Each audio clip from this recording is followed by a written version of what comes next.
අයිබෝන් සුබ උදෑසනක්.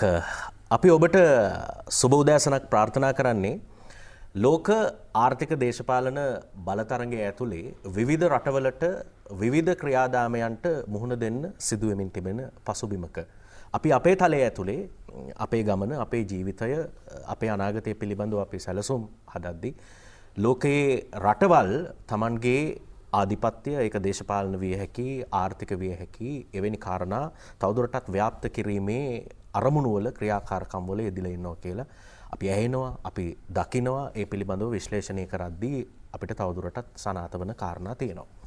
ඔබ දන්නවා මේ වන විට එක්සත් ජාතීන්ගේ මානව හිමිකම් කවුන්සිලේ 46 වන සැසිවාරයේ ක්‍රියාත්මක වෙනවා. දැන් මාසයකට ආසන්න කාලයක් එහි ක්‍රියාකාරකම් සිදු වෙමින් අවසන් දින කිහිපයට ඇවිත් තිබෙනවා. බ්‍රිතාන්‍ය ප්‍රමුඛ රටවල් ලංකාවට එරෙහිව යෝජනාවලියක් ඉදිරිපත් කිරීම පිළිබඳවත් සාකච්ඡා වුණා. ඊට ලංකාව ප්‍රතිචාර දක්වන්නේ කොහොමද? ලෝකේ රටවල් මේ ක්‍රියාදාමයේ ඇතුලේ ලංකාවත් එක්ක කොයි ආකාරයෙන් හිටගනීද? මෙවැනි ප්‍රශ්නාර්ථ සහ විග්‍රහ කිරීම අතර අපි ඉන්න වෙලාවක ඒ පිළිබඳව සාකච්ඡා කරන්න අපි අද පළවෙනි හෝරාව වෙන් කරගත්තා. ඒ වෙනුවෙන් අපි ආරාධනා කළා අපේ රටේ ඉන්න ප්‍රකට විදේශ විත්ති විචාරකයෙක්, විශේෂත්වයේ තියෙන ඔහු ජාතික රූපවාහිනියේ අපේ සම්පතක් වීම, අධ්‍යක්ෂවරයෙකුත් වීම විජය දිසානායක මහත්මයාව බොහොම කැමැත්තෙන් අපේ වැඩසටහනට පිළිගන්නවා. ආයුබෝවන්. අපි මේ ආරම්භයක් විදිහට ගත්තොත් දැන් මේ මාසයක් විතර තිස්සේ 46 වන මානව හිමිකම් සැසිවාරයේ තුල ක්‍රියාත්මක වන ක්‍රියාදාමයන් ගැන කතා කරා. ඊට පෙර එහි සූදානම පිළිබඳව කතා කළා. මහා කොමසාරිස්වරිය වාර්තාවක් ඊට කලිනුත් ඉදිරිපත් කරා. දැන් මේ ආශ්‍රිතව නිර්මාණය වෙලා තියෙන පසුබිම කොයි ආකාරයෙන්ද විජේසාරායක මහත්මයා අපි ආරම්භයක් විදිහට කතා කළා. මනෝජ්, මේක ඇත්තටම මේ අතිශයින්ම මේ තීරණාත්මක අවධියක් කියලා අපිට හඳුන්වන්නට පුළුවන්. මේ ශ්‍රී ලංකාව සම්බන්ධයෙන් මේ එක්සත් ජාතීන්ගේ මානව හිමිකම් කවුන්සිලයට මේ යෝජනාවලියක් ඉදිරිපත් වන්නේ. මේ පිළිබඳව ඡන්ද විමසීමක් පැවැත්වෙන්නේ මේ අපි ජීවත් වෙන මේ යුරේෂියානු කලාපයේ ඊටාම දැවැන්ත පරිවර්තනයක් සිදු වෙමින් පවතින මොහොතක. එක පැත්තකින් අපිට කෙනෙකුට මේ තර්ක කරන්නට පුළුවන් මේ මානව හිමිකම් පිළිබඳ කාරණය මේ මොහොතේ මතු කරන්නේ බටහිර බලවත් රාජ්‍යවල මේ අධිරාජ්‍යවාදී හුමනා එපාකම් වල මේ එක්තරා මෙවලමක් හැටියට. මොකද ඔවුන්ට අවශ්‍යයි මේ කලාපය පාලනය කරන්නට. විශේෂයෙන්ම මේ ඉන්දියන් සාගර කලාපයේ මේ යුරේෂියාවේ රටවල් එක පැත්තකින් චීනය, ඉන්දියාව පසුව හෝ මේක තේරුම් ගනි. රුසියාව මේ කලාපයේ රටවල නැගීමත් එක්කම අපි දකිනවා මේ ලෝකයේ ආර්ථිකයේ ගුරුත්වය ක්‍රමක්‍රමයෙන් මේ ඉන්දියන් සාගර කලාපයට පැමිණීමත් එක්කම මේ කලාපය හසිරවීමට මේ තමන්ගේ අධිරාජ්‍යවාදී බලය වියකී යන රටවලට අවශ්‍යතාවක් තිබෙනවා. මේ යෝජනාවලිය ඉදිරිපත් කිරීම පසුපස සිටින රටවල් ගත්තොත් ඇත්තටම ඇමරිකා එක්සත් ජනපදයේ තමයි සුපුරුදු විදිහට මේ ඔය මිට ඉහත අපි බැලුවොත් අවස්ථා 7කදී ඔය ත්‍රස්තවාදයට එරෙහි සංග්‍රාමයේ නිමාවට පත් කරාට පස්සේ අවස්ථා 7කදී මේ ජිනීවාහි මානව හිමිකම් කවුන්සිලයට ලංකාව සම්බන්ධයෙන් යෝජනා ඉදිරිපත් වූ අවස්ථාවේ බොහොම ක්‍රියාශීලී කාර්යභාරයක් ඇමරිකා එක්සත් ජනපදය ඉටු කළා. හැබැයි ඩොනල්ඩ් ට්‍රම්ප්ගේ පාලන කාල සීමාවේදී 2018 ජූනි මාසයේ ඔවුන් මානව හිමිකම් කවුන්සිලෙන් ඉවත් වුණා. හැබැයි ඒ ඇමරිකාවේ ඉවත් වුණාට පස්සේ වගකීම දැන් වගකීමට උරදීලා සිටින්නේ බ්‍රිතාන්‍ය. ඉතින් බ්‍රිතාන්‍ය ප්‍රමුඛ රටවල් 6ක් තමයි මේ යෝජනාවලිය ඉදිරිපත් කරන්නේ. මේ පිළිබඳ ඡන්ද විමසීම 22 හෝ 23 පැවැත්වෙයි කියලා අපේක්ෂා කරනවා. ඉතින් මේක ඇත්තටම මේ එක්සත් ජාතීන්ගේ මානව හිමිකම් කවුන්සිලය ගත්තොත් මේ කවුන්සිලයට මේ කිසියම් රටකට මේ අපි බැඳී සිටින්නේ නැහැ. යෝජනාවලියක් අපිට එරෙහිව සම්මත වුණා කියලා අපි ඒ ඉටු කරන්නට බැඳී සිටින්නේ නැහැ. නමුත් ඔවුන්ට මේක අපිට පාවිච්චි කරන්න පුළුවන් අපිට විරුද්ධව. මේකේ සංවිතිය ගත්තොත් එimhe මේ දැන් සාමාන්‍යයෙන් එක්සත් ජාතීන්ගේ මානව හිමිකම් කවුන්සිලේ මේක කලින් හැදින්නුවේ මේ එක්සත් ජාතීන්ගේ මානව හිමිකම් කොමිසම කියලා. United Nations Human Rights Commission කියලා මේක තමයි වෙනස් කළේ 2006 වසරේ. 2006 වසරේ තමයි එක්සත් ජාතීන්ගේ මානව හිමිකම් කවුන්සිලේ බවට පත් වුණේ. දැන් මේකට වසර 15ක් සම්පූර්ණ වෙන මොහොතේ මේ රටවල් බලාපොරොත්තු වෙනවා ශ්‍රී ලංකාව එක පැත්තකින් මේක ඇත්තටම දැන් අපි හිතුවොත් මේක ඇත්තටම වුණට තිබෙනවද අභිලාෂයක් ලංකාවේ මානව හිමිකම් ප්‍රවර්ධනය කරන්නට. ඒක තමයි මානව හිමිකම් කවුන්සිලේ වගකීම තමයි මානව හිමිකම් ප්‍රවර්ධනය කිරීම. වුණට ඇත්තටම මේ මොහොතේ එහෙම අවශ්‍යතාවක් තිබෙනවද? එහෙමත් නැත්නම් අපේ සහෝදර දෙමළ ජනතාව නැත්නම් මුස්ලිම් ජනතාව කල්පනා කරන්න පුළුවන්. නිස්සරණාධ්‍යාශයෙන්ම මේ වුණට අවශ්‍යයි මේ අපේ රටවල සුළු ජාතික අයිතිවාසිකම් තහවුරු කරන්නට කියලා.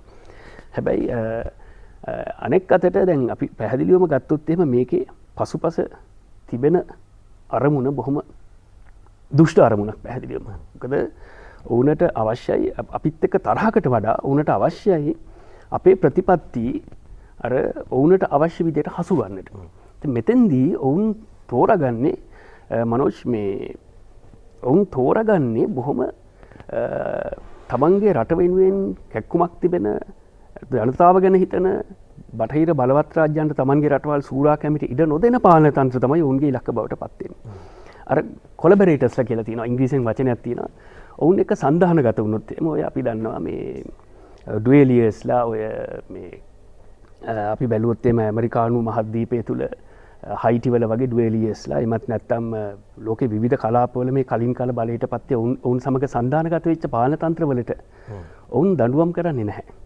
ඔවුන් හැම විටම ප්‍රගතිශීලී පාලන තන්ත්‍ර ඉලක්ක කරගෙන ඒවා හැසිරවීම සඳහා මේ මානව හිමිකම් කියන කාරණයත් අවියක් හැටියට යොදා ගන්න අපි එවැනි තත්වයකට තමයි මුහුණ දීලා සිටින්නේ.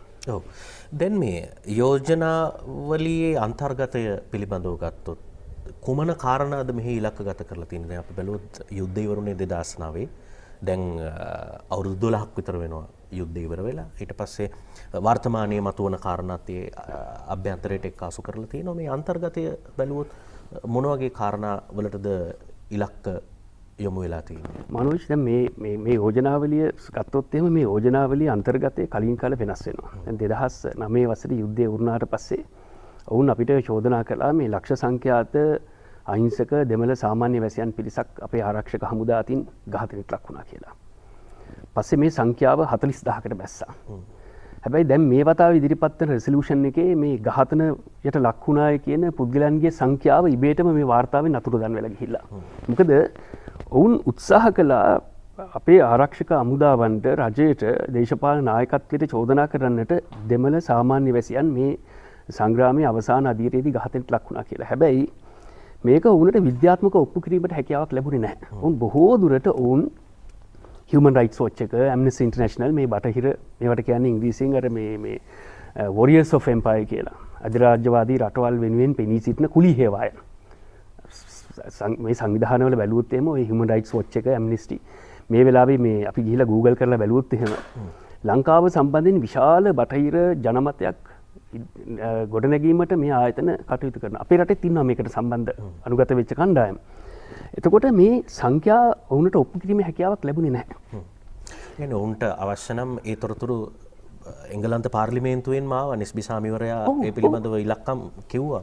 පැහැදිලිවම. එතකොට නිශ්චිතව ඔවුන්ට සංඛ්‍යාත්මකව මේ කාරණේ තහවුරු කරන්න බැරි වුණාට පස්සේ ඔවුන් දැන් වෙනත් කාරණා. මේ සැරේ ඇත්තටම මේ මානව හිමිකම් කවුන්සිලේ ලංකාව සම්බන්ධ යෝජනාවලියේ තිබෙන කරුණු ගත්තොත් එහෙම 13 වෙනි ව්‍යවස්ථා සංශෝධනය.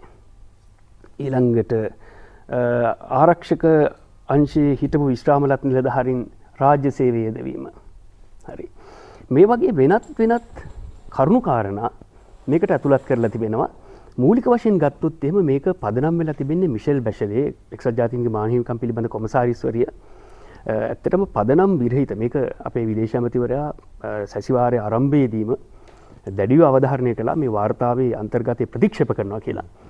ඊටාම සාවද්‍ය ලෙස සකස් කරන ලද කිසිදු අර විශ්වසනීයත්වකින් තොර වාර්තා මත පදනම් වෙලා තමයි මෙවර මේ කෝ ගෲප් කියලා හඳුන්වන කණ්ඩායම මේ යෝජනාවලිය සකස් කරලා තිබෙන්නේ. ඉතින් ඒ මත තමයි ඡන්ද විමසීම පැවැත්වෙන්නේ. මේක ඇත්තටම ගත්තොත් මේක ඊටාම නීති විරෝධී සදාචාර විරෝධී කාරණයක්.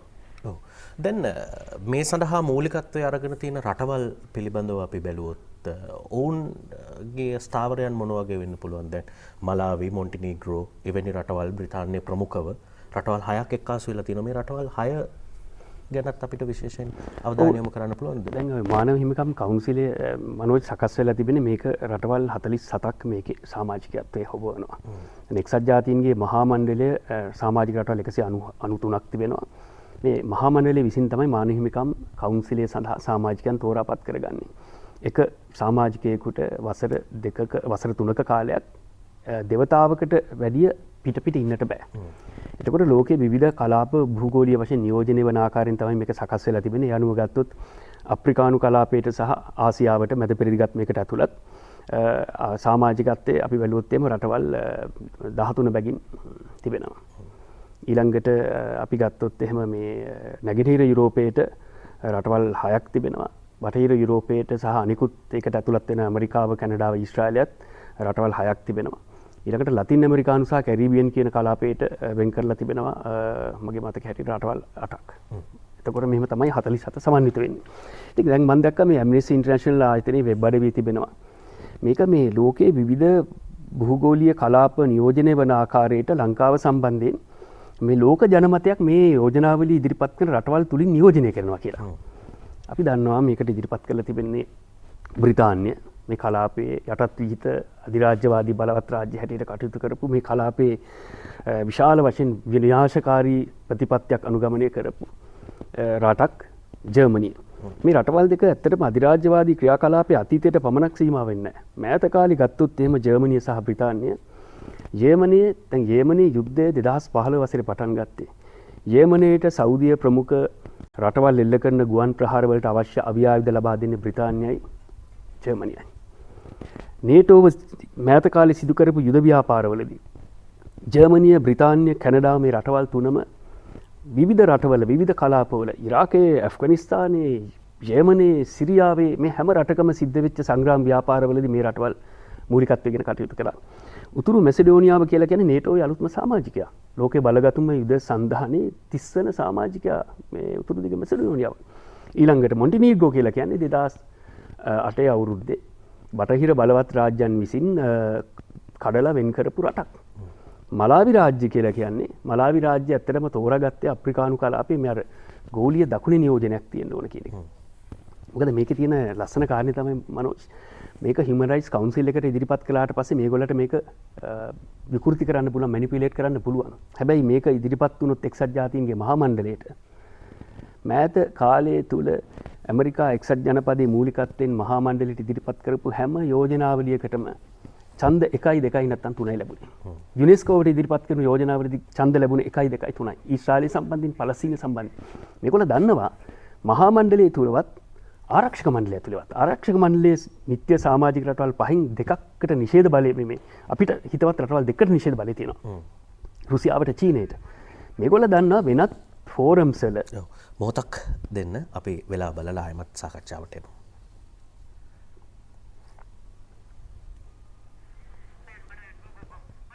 හොඳයි අපි එතනින් ඉදිරියට යමු. එතකොට මේගොල්ලෝ දන්නවා මේ වෙනත් මේ අන්තර්ජාතික වේදිකාවන් වලදී ලංකාව සම්බන්ධයෙන් මේ වගේ යෝජනාවලියක් ගේන්න බෑ. මානව හිමිකම් කවුන්සිලේ තෝරාගෙන තිබෙන ඇත්ත කතාව ගත්තොත් මේ රටවල් 47 තෝරාපත් කර ගැනීමේදී අර මේ බෑක්රූම් ඩීල්ස් යනවා. කාමර ඇතුලේ රහසිගතව සිද්ධ වෙන සාකච්ඡා රහසිගත ඡන්දයකින් තෝරාපත් කරගන්නේ. රටවල්ට බලපෑම් කරනවා. අපි දන්නවා ඇමරිකා එක්සත් ජනපදයේ රාජ්‍ය ලේකම්වරයා ඉන්දියාවට ආවා ඊයේ පෙරේදා. ඉතින් මේ ආකාරයට බැලුවොත් එහෙම මේකේ එක කාරණයක් මනෝජ් ලංකාව කියන එක මේ බටහිර බලවත් රටවලට මේ මොහොතේ කෙතරම් වැදගත්ද කියන එක. මේ යෝජනාවලිය ඇතුලේ තිබෙන්නේ. මොකද ඔවුන් උපරිම උත්සාහයක් දරනවා මේ ප්‍රශ්නයේදී අපිව හිර කරන්නට. ඉතින් මේක තමයි ඔවුන්ගේ අරමුණ. ඉතින් මේ ඔබ අහපු ප්‍රශ්නෙට දැන් මේ පිටිපස්සේ තියෙන රටවල් ගත්තොත් එහෙම පැහැදිලිවම ඔවුන්ට තිබෙන්නේ අධිරාජ්‍යවාදී න්‍යාය පත්‍රයක්. ඔවුන්ට අවශ්‍යයි මේ කලාපය පාලනය කරන්න. ඇමරිකා එක්සත් ජනපදයට මේ මොහොතේ මේ මානව හිමිකම් කවුන්සිලය තුල ඉර ප්‍රස්තාවක් නැති නිසා බ්‍රිතාන්‍ය යොදාගෙන ඔවුන් බලනවා මේ තුරුම්පුව මේ මොහොතේ ගහන්න. ඔව්. දැන් මේ රටවල් දරන ස්ථාවරයන් පිළිබඳවත් සමාජයත් මේ වෙලාවේ විමසිල්ලෙන් ඉන්නවා. දැන් ඔබත් කිව්වා සමහර රටවල මේ මොහොතේ තියෙන වාතාවරණයන් පවා මේ යෝජනා ගෙනෙද්දි ඔවුන් යම් ආකාරයකින් අවධානයට යොමු කරලා තියෙනවා කියලා. ඉන්දියාවේ ස්ථාවරය ගැන බොහෝ දෙනෙක් විමසිල්ලෙන් ඉන්නේ. ඒ පිළිබඳව අපිට වැඩි යමක් සඳහන් කරන්න පුළුවන්ද? ඔව් මම හිතන්නේ අපිට ලැබෙන තොරතුරු වලට එක පැත්තකින් පුවත්පත්වල පළවුණු වාර්තාවලට අනුව ඉන්දියාවේ රාජ්‍ය නායක මට්ටමින් අපිට කිසියම් ආකාරයක සහතිකයක් දීලා තිබෙනවා.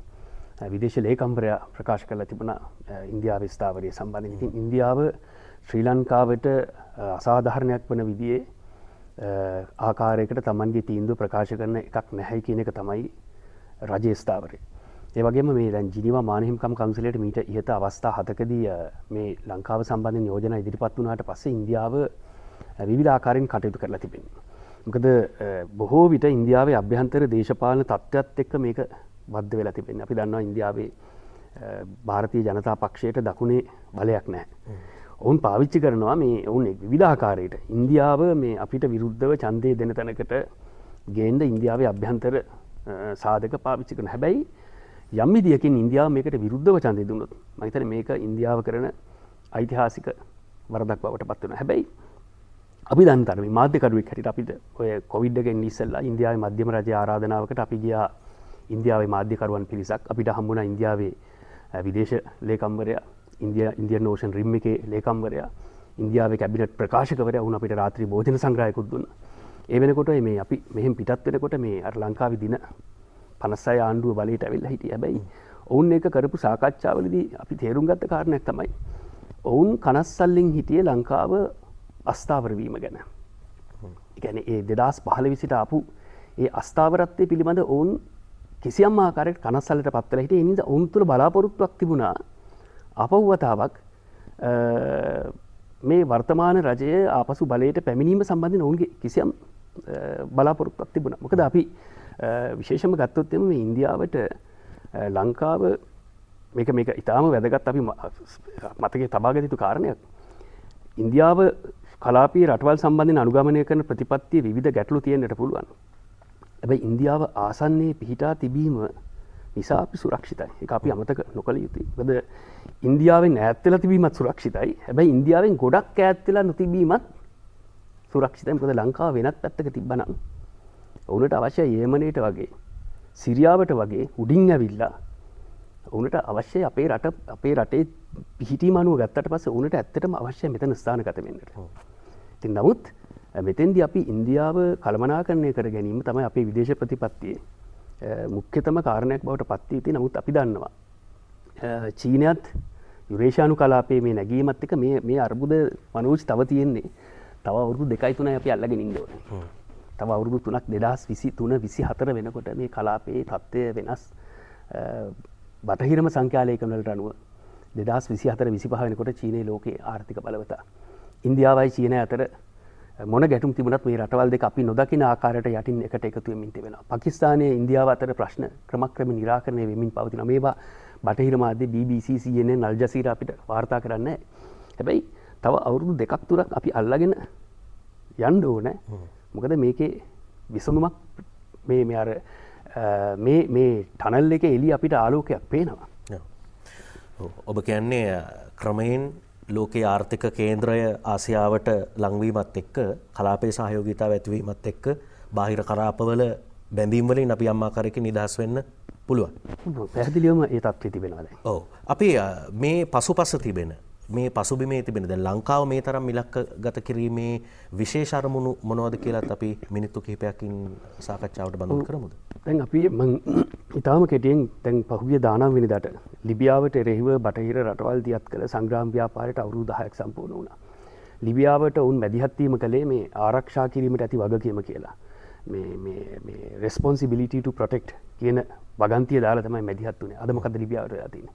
මුළුමනින්ම ලිබියාවේ ජාතික දේහය විනාශ කරලා ලිබියාවේ ජන ජීවිතය ගඩාෆිගේ කාලේ අත්කරගත්ත ජයග්‍රහණ සියල්ල කනපිට හරවලා තිබෙනවා. අද ලිබියාවේ ජනතාව ඇත්තට මිහිපිට අපායක් බවට පත් කරලා තිබෙනවා. උතුරු අප්‍රිකාවේ ඉහළම ජීවන තත්ත්වයට හිමිකම් කියපු ජනතාව මූලට ඇත්තටම ලංකාවේ මේ ඉන්දියන් සාගර කලාපයේ පිහිටීම අනුව ගත්තට පස්සේ දැන් බ්‍රිතාන්‍ය අධිරාජ්‍යවාදී ලංකාවට ආවෙත් පිහිටීම පිළිබඳ කාරණේ මුල් කරගෙන ලංකාවේ ඇත්තටම අප්‍රිකාවට අනෙක් අතට අග්නිදිග ආසියාවට සමදුරක පිහිටා තිබීම අනෙක් අතට ලංකාවට දකුණෙන් ලෝකේ නැව්ගත තෙල් වලින් 70%ක් 80ක් ප්‍රවාහනය වීම බහලුම් වලින් 50%ක් පමණ ප්‍රවාහනය වීම මෙතන මේ කලාපයේ විශේෂයෙන්ම චීනය විසින් අනුගත තීරයක් මාවතක් වැඩපිළිවෙල යටතේ මේ යුරේෂියානු කලාපයේ ඊටාම දැවැන්ත අනුකල්පනයකට ලක් වෙනවා. මේකේ ලංකාවට කේන්ද්‍රීය වැදගත්කමක් හිමි වෙලා තිබෙනවා. ඉතින් මේ වැදගත්කම මුල් කරගෙන ශ්‍රී ලංකාවේ ඇත්තටම ගතොත් ඔවුනට අවශ්‍යයි තමන්ගේ අර පපට් රෙජීම් එකක්. හූකඩ පාලන තන්ත්‍රයක් බලයට ගෙනීමට ඔවුන්ට අවශ්‍යයි. ඔවුන් ඇත්තටම සතුටු වෙනවා වෙනත් පාලනයක් මේ වෙලාවේ හිටියන. නමුත් රටේ ජනතාව පැහැදිලිව ජනමතයක් දුන්නා. අනෙක් අතට මනෝජ් කොච්චර සාධාරණද හිතන්න පසුගිය මැතිවරණයේදී රටේ ජනතාවගෙන් පාර්ලිමේන්තුවේ ආසන 222කින් 150ක් පාර්ලිමේන්තුවට ඒවා 3/2ක බලයක් ජනාධිපතිවරණයේදී අති බහුතරයක් රටක નાයකයෙක් පත් කරගත්තා. එතකොට මේ ජනමතය පිළිබඳව මේ මානහිමිකම් කවුන්සිලේ රටවල් සැලකිල්ලක් දක්වනවාද මේ යෝජනා ඉදිරිපත් කරන රටවල්. නැත්නම් මේ නිසා මේ යෝජනාවලිය පැහැදිලි ලෙසම පරාජය කළ යුතු අතරම මං හිතනවා මේක දැන් මේ රෙසලූෂන් එක මේ Human Rights Council එකෙන් ඉවත් කිරීමට දැන් කාලය ඇවිල්ලා තිබෙනවා. මම හිතන්නේ ඒ සම්බන්ධයෙන් යෝජනා ගෙනාවත් ඡන්ද විමසීමකට යාමේ අයිතියක් හැකියාවක් තිබෙනවද කියන එක විදේශ අමාත්‍යවරයාත් සඳහන් කළා. අපි මේ අඩහෝරාවක සාකච්ඡාවෙන් පස්සේ අපි යොමු වෙන්නේ අපේ රටේ විදේශ අමාත්‍යවරයාත් එක්ක ඔබතුමා මේ පිළිබඳව සාකච්ඡාවක නිරත වුණා. අපි මේ පිළිබඳවත් කෙටියෙන් යමක් සඳහන් කරමුද මේ සාකච්ඡාවට යොමු වෙන කලින්? ඔය ඇත්තටම දැන් ලංකාවේ ආණ්ඩුව ගත්ත ඉතාම වැදගත් දූරදර්ශී පියවරක් තමයි අර පසුගිය පාලන කාලයේ මේ යෝජනාවලියේ සමසත්කාරකත්වය දැරීමට ගත්ත මේ තීරණය හකුලා ගැනීම එකකින් ඉවත් වීම. මොකද මේක උත්සාහ කරේ අර ඌරගේ මාළු ඌරගේ පිටේම තියලා කපනවා වගේ මේගොල්ල අපි ලවාම අන්තර්ජාතික විනිසුරුවන් යොදවලා අපේ රණවිරුවන් අපේ දේශපාලන නායකත්වය ඇතැම් විට ICC එකට ගෙනියන්න ඔවුන් අපිට දඩුවම් කරන්න ඔවුන් උත්සාහ කළා. මේ වැඩ පිළිවෙලින් ඉවත් වුණා. දෙවෙනි කාරණේ තමයි අපි මතක තබා ගත යුතු මේ ඡන්ද විමසීමේදී මේක අර non binding කියලා කියන්නේ. ඔවුන්ට බෑ අපිට මේක ක්‍රියාත්මක කරන්න කියලා අපිට බල කරන්නට. අපි ICC එකට දාන්න බෑ. ඊළඟට මේ Security Council එකේ බලයක් අවශ්‍යයි වුණට අපිට විරුද්ධ ඒ වගේ ක්‍රියාමාර්ගයකට යන එක. නමුත් මේ මොහොතේ අපේ රටේ සංහිඳියාව ආරක්ෂා කිරීම වැදගත්කම තිබෙනවා. ඉතින් විදේශ ඇමතිවරයාගේ මේ එකක් තමයි ඔහු මානවහිමිකම් කවුන්සිලයේ හමුවේ ලංකාවේ ස්ථාවරය පැහැදිලි කළා. ඒ වගේම ඔහු පැහැදිලිව ඔහුගේ අදහස රජයේ අදහස ප්‍රකාශයට පත් කළා. කිසිසේත් මේ බලයට නැත්නම් මේ ඔවුන්ගේ මේ හැසිරීමට යටත් වීමට ආණ්ඩුව සූදානම් නැහැ කියන එක. ඉතින් ඒ වගේම ඔහු විශ්වාසය පළ කළා මේ ජාත්‍යන්තර වශයෙන් අපිට ප්‍රමාණවත් සහායක් මේ යෝජනාවලට එරෙහිව ලැබෙනවා කියන එක. ඔව්. හොඳයි එමනම් අපි කෙටි විරාමයක් ලබාගෙන විදේශ අමාත්‍යවරයා සමග දිනේෂ් ගුණවර්ධන අපේ රටේ විදේශ කටයුතු ඇමතුමත් එක්ක විජය දිසානායක මහත්මයා මේ පිළිබඳව සාකච්ඡාවක් සිදු කළා. ඒ සාකච්ඡාව අපි ප්‍රචාරය කරන්න සූදානම් වෙනවා. අපි එහෙමනම් බෙහෙවින් ස්තුතිවන්ත වෙනවා අපේ රටේ ඉන්න ප්‍රකට විදේශ විත්ත විචාරකයෙක් විජය දිසානායක මහත්මයා මේ අවසාන දින කිහිපයේ ජිනීවා මානව හිමිකම් සැසිය හා සම්බන්ධව කතා කරද්දී ඒ සම්බන්ධයෙන් ලෝකයේ තත්ත්වය සහ පසුබිම් පිළිබඳව පැහැදිලි කර දීම වෙනුවෙන් බෙහෙවින් ස්තුතිවන්ත වෙනවා ඔබතුමාට. ආයුබෝවන්. එමනම් අපි කෙටි විරාමයක් ලබාගෙන නැවත විජය දිසානායක මහත්මයා විදේශ කටයුතු අමාත්‍යතුමා සමග පැවැත් වූ සාකච්ඡාවට යමු. හොඳයි අපි අද ඉරිදා අයබෝවන් පළමු අඩහෝරාවේ සාකච්ඡා කරේ එක්සත් ජාතීන්ගේ මානව හිමිකම් කවුන්සිලේ 46 වන සැසිවාරයේ අවසන් දින කිහිපය ක්‍රියාත්මක වන්නේ ශ්‍රී ලංකාවට එරෙහිව ඉදිරිපත් වන යෝජනාව ඒ සඳහා රටවල් දක්වන ප්‍රතිචාරය මෙවැනි කාරණා පිළිබඳව අපි අවධානය යොමු කරා. අපි කලිනුත් සඳහන් කළා වගේ විජය දිසානායක මහත්මයා සමග අපේ රටේ විදේශ කටයුතු අමාත්‍යතුමා සමග ඔහු කරපු සාකච්ඡාව පිළිබඳව දැන් අපි යොමු වෙනවා ඒ දෙසට. අපි බලමු විදේශ අමාත්‍යවරයා මේ සම්බන්ධයෙන් රට වෙනුවෙන් දරන ස්ථාවරය කොයි ආකාරයෙන්ද සඳහන් කරන්න කියලා. ආයිබෝන්. එක්සත් ජාතීන්ගේ මානව හිමිකම් කවුන්සිලේ 46 වන සැසිවාරය ස්විට්සර්ලන්තයේ ජිනීවා නගරයේදී මේ දිනවල පැවැත්වෙනවා. පසුගිය 12 වෙනිදා ශ්‍රී ලංකාව සම්බන්ධයෙන් ශ්‍රී ලංකාවේ සංහිඳියාව වගවීම මානව හිමිකම් පිළිබඳව එක්සත් රාජධානියේ මැදිහත් වීමෙන් යෝජනාවලියක් ඉදිරිපත් කෙරුණා. මේ යෝජනාවලිය පිළිබඳවත් ශ්‍රී ලංකා රජය මේ සම්බන්ධයෙන් දක්වන ප්‍රතිචාරය පිළිබඳවත් ඒ හා සම්බන්ධ සෙසු කරුණු කාරණා පිළිබඳවත් අපි අද සාකච්ඡා කරන්නට හිතුවා. යනු අපේ ආරාධනෙන් මේ අවස්ථාවට සහභාගී වෙනවා ශ්‍රී ලංකා විදේශ අමාත්‍ය දිනේෂ් ගුණවර්ධන මහතා. අයිබෝන් එමෙතුමනි. අයිබෝන්. එමෙතුමනි පළමු කොටම මේ රටක විදේශ ප්‍රතිපත්තිය කියලා කියන්නේ ඒ රටේ ජනතාවගේ වමනා එපාකම් අභිලාෂයන් බාහිර ලෝකයට ප්‍රදර්ශනය කරන ඉතාම වැදගත් මෙවලමක්. වර්තමාන රජයේ විදේශ ප්‍රතිපත්තියේ ප්‍රමුඛතාවන් මොනවාද? ශ්‍රී ලංකාවේ විදේශ ප්‍රතිපත්තිය දීර්ඝ කාලීනම ලෝක ප්‍රජාවගේ ගෞරවයට පාත්‍ර වුණු විදේශ ප්‍රතිපත්තියක්. අතිගරු ජනාධිපති ගෝඨාභය රාජපක්ෂ මැතිතුමා ශ්‍රී ලංකා ජනතාවගෙන් ජනවරම ලබා ගත්තේ මධ්‍යස්ථ නොමැඳුණු විදේශ ප්‍රතිපත්තිය ඉදිරියටම ගෙන යාමේ වරමක් ඇතිවයි. ඒ පිළිබඳ ශ්‍රී ලංකා වාසී ජනතාව වෙතුමාට විශාලතම ජනවරමක් ලබා දුන්නා. ඒ වගේම යම් යම් ප්‍රතිපත්ති ඉදිරිපත් කළා. ඒ අතර නොමැඳුණු රටවල් වල ප්‍රධාන විදේශ ප්‍රතිපත්තිය ඉදිරියට ගෙන යාම අපේ ජාත්‍යන්තර කලාපීය රටවල් සමග මිත්‍රත්වයට ප්‍රධානතම සාධකය ඇතුළත් කොට කටයුතු කිරීම. ඒ වගේම ලංකාවේ විදේශ ප්‍රතිපත්තිය ශ්‍රී ලංකාවේ ආර්ථික සමාජ දියුණුවටත් උපයෝගී කර ගැනීමේ නව මාර්ග ඇති කර ගැනීම. ඒ වගේම ශ්‍රී ලංකාවේ ස්වෛරීත්වය නිදහස් හා පැවැත්ම ආරක්ෂා කර ගැනීමට අපේ විදේශ ප්‍රතිපත්තියේ ප්‍රධානතම සාධකයක් හැටියට ක්‍රියාත්මක වී තිබෙනවා. ඉතින් මේ මත අපත් සමග කලාපීය මිත්‍ර රටවල් අපෙන් ඉතාම දුර බැහැර සිටින රටවල් සහ අපි යම් කිසි රටට හානි කර කිවිසුම අත්සන් කර තිබෙනවා නම් පෙර ආණ්ඩුවේ මගින් ඒවා සමාලෝචනයට භාජනය කොට කටයුතු කිරීම වැනි ක්‍රියාමාර්ගවලට අවතීර්ණ වීම විදේශ ප්‍රතිපත්තියේ අන්තර්ගතය. ප්‍රධාන වශයෙන් ජනාධිපතිතුමා මධ්‍යස්ථ නොමැඳුණු විදේශ ප්‍රතිපත්තියක සිට සියලු රටවල් සමග මිත්‍රත්වයෙන් කටයුතු කළ හැකි රටක් බවට අපේ විදේශ ප්‍රතිපත්ති ක්‍රියාමාර්ගය ඉදිරියට ගෙන යාමට මඟ පෙන්වා තිබෙනවා. එමෙතුමනි දැන් අපි රටේ තිබුණු ප්‍රධානම ප්‍රශ්නයක් තමයි මේ දශක 3ක කාලයක් අපේ රටේ පැවතුණු මේ විහිසුණු යුද්ධය. 2009 වසරේ මේ යුද ගැටුම් අවසන් වුණාට පස්සේ අපි දැක්ක මේ ජිනීවා නගරය කේන්ද්‍ර කරගත්ත එක්සත් ජාතීන්ගේ මානව හිමිකම් කවුන්සිලය අඛණ්ඩවම ශ්‍රී ලංකාව සම්බන්ධයෙන් මේ විවිධාකාරයේ යෝජනා විවිධාකාරයේ නිර්දේශ ඉදිරිපත් කරනවා. මේකට හේතුව මොකද්ද?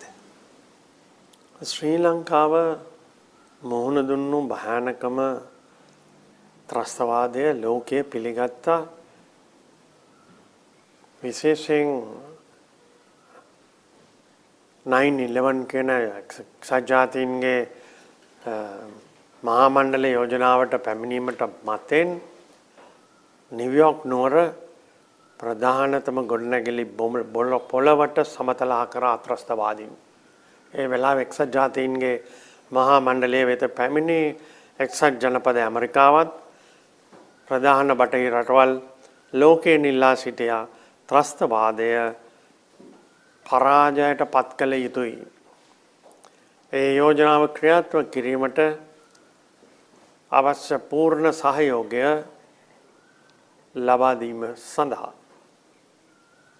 ඒ 9/11 සිද්ධියෙන් පසු එක්සත් ජාතීන්ගේ මහා මණ්ඩලයේ සම්මත කරන ලද යෝජනාවෙන් පසු ඒ වෙන විටත් ශ්‍රී ලංකාව කරුණු කියා භයානක දරුණුතම ත්‍රස්තවාදී සංවිධානයක් බවට ලෝකයේ පිළිගත් කොටි සංවිධානය පරාජයට පත් කිරීමේ සටන තවදුරටත් ගෙන යාමෙන් ශ්‍රී ලංකාවේ සිංහල දෙමළ මුස්ලිම් ජීවත් වෙන මිනිස්සුන්ගේ හුස්ම ගැනීමේ මිනිස් අයිතිය ආරක්ෂා කරන්න තමයි අපේ ත්‍රිවිධ හමුදාවල් ජීවිත පරිත්‍යාගයෙන් ඔවුන් පරාජයට පත් කළේ. ඒ දවසේ සිට මෙයට කනගාටුයි කියන්න මේ කොටි සංවිධානය පැකැනි වැල හෙව්වොත් පැකැනි වලින් ඔවුන් පෝෂණය කරපු අයමයි අදත් මේ කෑගසන්නේ. පරාජයට පත් කරපු කොටි සංවිධානය දරුණුතම ත්‍රස්තවාදී සංවිධානයක් බව මේ රටවල් ලොව පුරා පිළිගත්තා.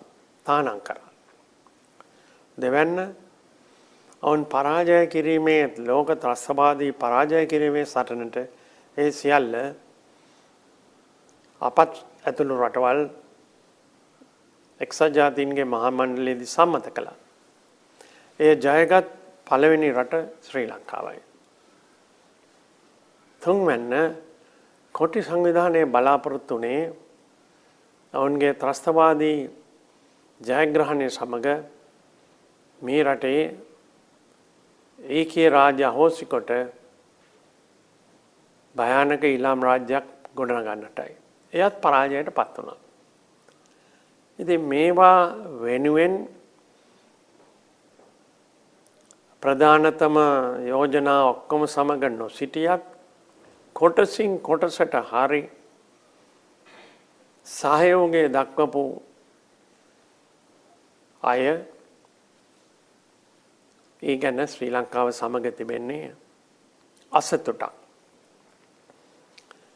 ශ්‍රී ලංකාවට විරුද්ධත්වයක්. හිත ඇතුලේ ලෝකේ ත්‍රස්තවාදීන් ප්‍රධාන වශයෙන් පරාජය කරපු එක රටක් ශ්‍රී ලංකාව බව කිව්වත් හිත ඇතුලේ දෙබිඩියාවෙන් ක්‍රියා කිරීමේ ප්‍රතිපත්තියක් තිබෙන නිසා තමයි අවුරුදු 12ක් පමණ ගත වෙලත් අපේ රට මුහුණ දුන්නු මේ කනගාටුදායක තත්ත්වය මම විශේෂයෙන් සඳහන් කරන්න ඕනේ. මේ සංවිධානය කොටි සංවිධානය අපේ රටේ ජනාධිපතිවරයෙක් ඝාතනය කරා. අමාත්‍යවරු ගණනාවක් දේශපාලන නායකයන් ප්‍රතිවිරුද්ධ. ඉන්දියාවේ හිටපු අග්‍රාමාත්‍යතුමාව ඝාතනය කරා. ඒ දෙකේම වරදකරුවන් බවට නීතියෙන් ඉදිරියේ තොරතුරු රහස් තොරතුරු ඉදිරියේ ඔප්පෙලා යමාර අය වරුද ගන්නවා. මේ කොටි සංවිධානයට උදව් වන්නට තමයි තවමත් නිල වශයෙන් සංවිධාන තහනම් බවට පත් කරත් ඒ රටවල් අපිට කියන්නේ අපේ පිටිපස්සේ නොනමත්වා මේ යෝජනාවල් සම්මත කිරීමෙන් අපේ රටේ ස්වෛරීත්වය ස්වාධීනත්වයට පටහැනිව ලංකාවේ ආණ්ඩුක්‍රම ව්‍යවස්ථාවට පටහැනිව විදේශීය ආධිපත්‍යයක් ක්‍රියාත්මක කිරීමට දරන ක්‍රියාදාමයක් අපි දකින්නේ. අපේ රටේ ආණ්ඩුක්‍රම ව්‍යවස්ථාව තුළ අපට කටයුතු කළ හැකි බවත් උත්තරීතරම අධිකරණය වන ශ්‍රේෂ්ඨ අධිකරණයේ විනිශ්චයකාරවරයෙක්ගෙන් සමන්විත කොමිෂන් සභාවක් වගේ තවත් කරුණු තියෙනවා නම් පරීක්ෂා කිරීමට හැකි බව ගිය අවුරුද්දේ අපි සම අනුග්‍රහ දක්වන යෝජනාවෙන් ඉවත් වෙන වෙලාවේ මම සැසිවාරයට මානව කොමිසමේදී ප්‍රකාශ කළා. ඒ අනුව ජනාධිපතිතුමා ශ්‍රේෂ්ඨ අධිකරණ විනිශ්චයකාරවරයෙක්ගෙන් සමන්විත මේ කොමිසම පත් කළා තියෙනවා. එහෙනම් මොනෑම පරීක්ෂණයකට තොරතුරු තිබෙනවා කියන මේ අය නගන දේ ශ්‍රී ලංකාවේ ශ්‍රේෂ්ඨ කරන අධිකරණයේ විනිශ්චයකාරවරයෙක්ගෙන් සමන්විත කොමිෂන් සභාව ඉදිරියට ගේන්න පුළුවන්කම තිබෙද්දී ශ්‍රී ලංකාවට එල්ල බලා චෝදනා කරන මේ යෝජනාව ඉදිරිපත් කිරීම කිසි ලෙසකින් අපි හිතන්නේ සාධාරණ වෙනවා කියලා. දෙවෙනි කාරණේ මේ යෝජනාව පදනම් කරගෙන තිබෙන සංඛ්‍යා ලේඛන කරුණු සහ සාධකයන් සම්පූර්ණ පදනම් විරහිතයි. එමෙතුමනි මේ කෝ ගෲප් කියලා හඳුන්වන මේ බ්‍රිතාන්‍ය ප්‍රමුඛ රටවල් 6ක් එළමෙන 22 හෝ 23 ශ්‍රී ලංකාව පිළිබඳ මේ යෝජනාවලිය සැසිවාරයට ඉදිරිපත් කිරීමට නියමිතයි. අපේ අසල්වැසි රට ඉන්දියාව, ඒ වගේම ඉන්දියාව කලාපීය බලවතා. ඉතින් අපි දැක්ක මේ 2009 වසරේ ඉඳලම ඉන්දියාව මේ යෝජනාවලිය ඉදිරිපත් වන අවස්ථාවේ ඉන්දියාවේ ස්ථාවරය කලින් කල වෙනස් වුණා. එක පැත්තකින් ඉන්දියාවේ අභ්‍යන්තර දේශපාලන තත්ත්වයන් මේ ඉන්දියාවේ තීරණය කෙරී බලපාන්නට ඇති. මෙවර සැසිවාරයේදී මේ යෝජනාවලිය සම්බන්ධයෙන් ඉන්දියාවේ ස්ථාවරය පිළිබඳව ඔබතුමාගේ අදහස මොකක්ද? ශ්‍රී ලංකාවේ කිට්ටුතම අසල්වැසියා ඉන්දියාව බව අපි දෙපාර්ශ්වයේම දන්නවා, ප්‍රසිද්ධියේ ප්‍රකාශ කරනවා. ඉන්දියාවේ අසල්වැසි රටවල් සමග පළමුව කියන ප්‍රතිපත්තියේ මිත්‍රත්වය ප්‍රකාශ කර තිබෙනවා.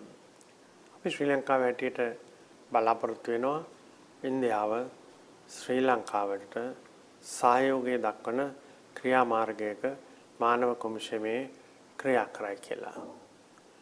ඉන්දියානු විදේශ ප්‍රතිපත්තියේ විවිධ ප්‍රකාශයන් තුළ මානව කොමිසමේදී ප්‍රකාශ වුණා ත්‍රස්තවාදය පරාජය කළ යුතුයි කියලා. ශ්‍රී ලංකාව ගැන ලබා තිබෙන ප්‍රගතිය, මහ පොළොවේ තත්ත්වය, ප්‍රගතිය ගැන අගය කරලා කරුණු කිව්වා. අග්‍රාමාත්‍ය මෝඩි මැතිතුමා පසුගිය සතියන්තයේ ජනාධිපතිතුමා සමග ශ්‍රී ලංකාවට අසාධාරණයක් වන තීරණයක් ඉන්දියාව ගන්නේ නැහැ කියලා කතා බස් වුණා.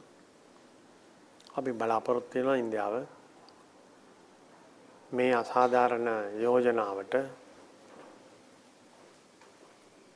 පරාජය කිරීමට එක්වන රටවල් සමුදායේ ඡන්දයට අපත් සමග කටයුතු කරයි කියලා. මෙතනදී දැන් මේ යෝජනාවලිය 2009 වතාවේ වසරේ මුල් වතාවට ඉදිරිපත් වුණාට පස්සේ අපි දැක්ක මේ යෝජනාවලියට ඡන්දය ප්‍රකාශ කිරීමේදී මේ යුරේෂියානු කලාපයේ රටවල් ශ්‍රී ලංකාවට පක්ෂව සහ මේ පරිධියේ පිහිටි අතරම අධිරාජ්‍යවාදී බලවත් රටවල් 14ක් ලංකාවට එරෙහිව සෑම විටම කටයුතු කරා. නිශ්චිතව එක රටක් පමණක් ඉලක්ක කරගෙන මේ ආකාරයට යෝජනා ඉදිරිපත් කිරීම කෙතෙක් දුරට සාධාරණද? ශ්‍රී ලංකාව දිගටම කියා සිටපු ස්ථාවරයක් තමයි අපි යෝජනාවෙන් ඉවත් වෙන විටත් අපි ප්‍රකාශ කළා රටවකට එල්ලබලා විශේෂ යෝජනාවක් සම්මත කිරීමට මානව හිමිකම් කොමිසමට අයිතියක් නැහැ. ඒ සඳහා නෙමෙයි මේ කොමිසම ඇති කරේ. country specific resolutions කියන කාරණාව ප්‍රතික්ෂේප කරනවා. එයට රටවල් 21ක් ශ්‍රී ලංකාව වෙනුවෙන් පසුගිය දා සැසිවාරයේදී කතා කරා. ඒ සියලු රටවල් වල එක ප්‍රධාන කාරණාවක් තමයි මේ මූලධර්මයට පටහැනිව ගේන යෝජනාව එක්සත් ජාතීන්ගේ ප්‍රඥප්තියේ සටහන් ස්වෛරීත්වය. අපි ස්වෛරී රටවල් හැටියට තමයි එක්සත් ජාතීන්ගේ සංවිධානය වැඩ කරන්නේ. ඒ නිසා අපේ ස්වෛරීත්වයට බලපාන අද අපිට හෙට තවත් රටකට එලෙස බලපාන්න සකසන මේ කොමන්ත්‍රණය ප්‍රතික්ෂේප කිරීමට එක්වන ලෙස තමයි අපහාය රටවල් ප්‍රකාශ කළේ. මේ සම්පූර්ණ පටහැනි මූලික ප්‍රතිපත්තියට විරුද්ධව කටයුතු කිරීම.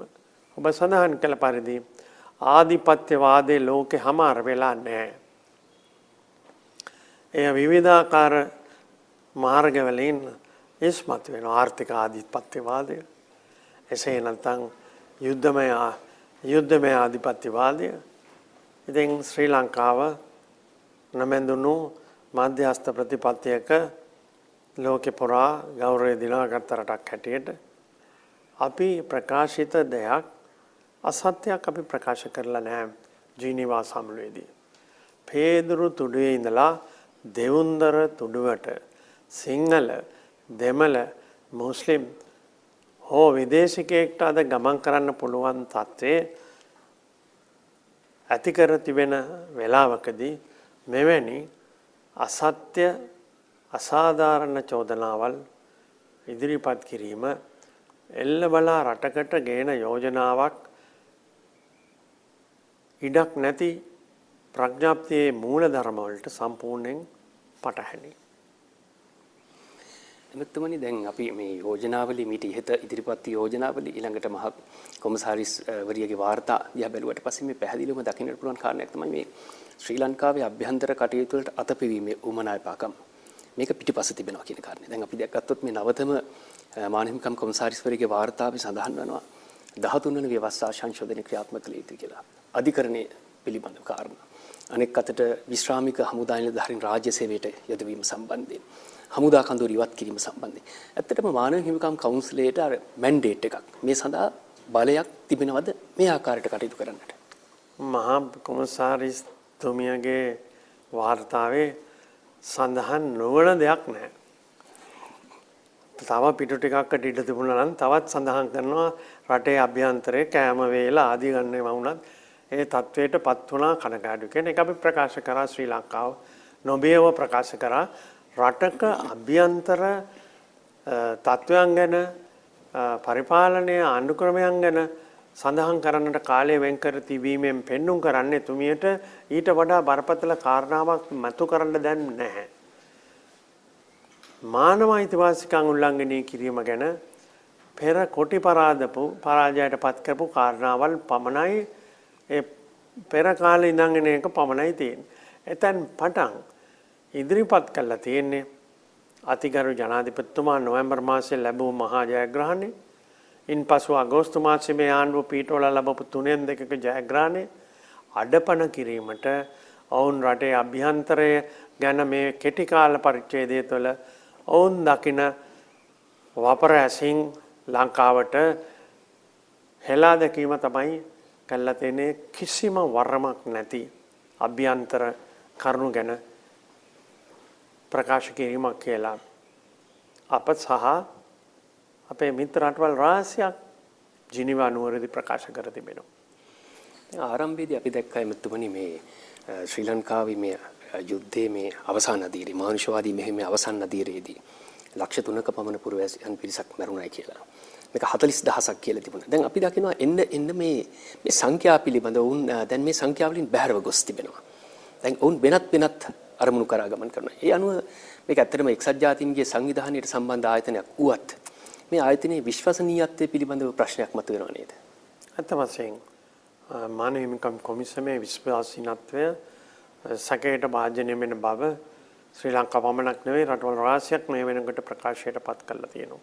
දෙවැන්න මානව හිමිකම් කොමිසම වැරදි සංඛ්‍යාලේඛන කරුණු සාධකයන් පදනම් කරගෙන මෙවැනි චෝදනා එල්ල කරන බවත් ප්‍රකාශ කරලා තිබෙනවා.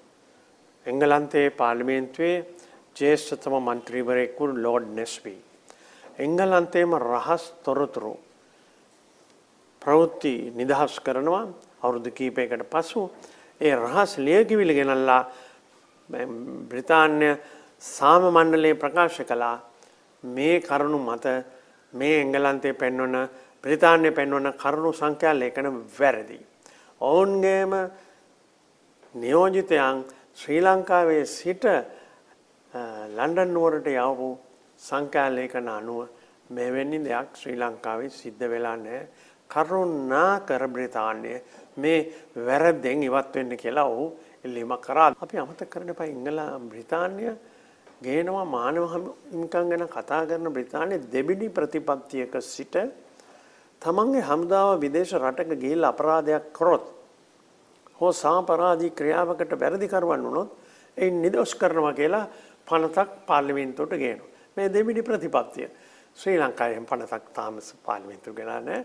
අපි කියන්නේ අපේ කිසිවකට විරුද්ධ යමක් තියෙනවා නම් අධිකරණයට ඉදිරිපත් කරන්න කියලා.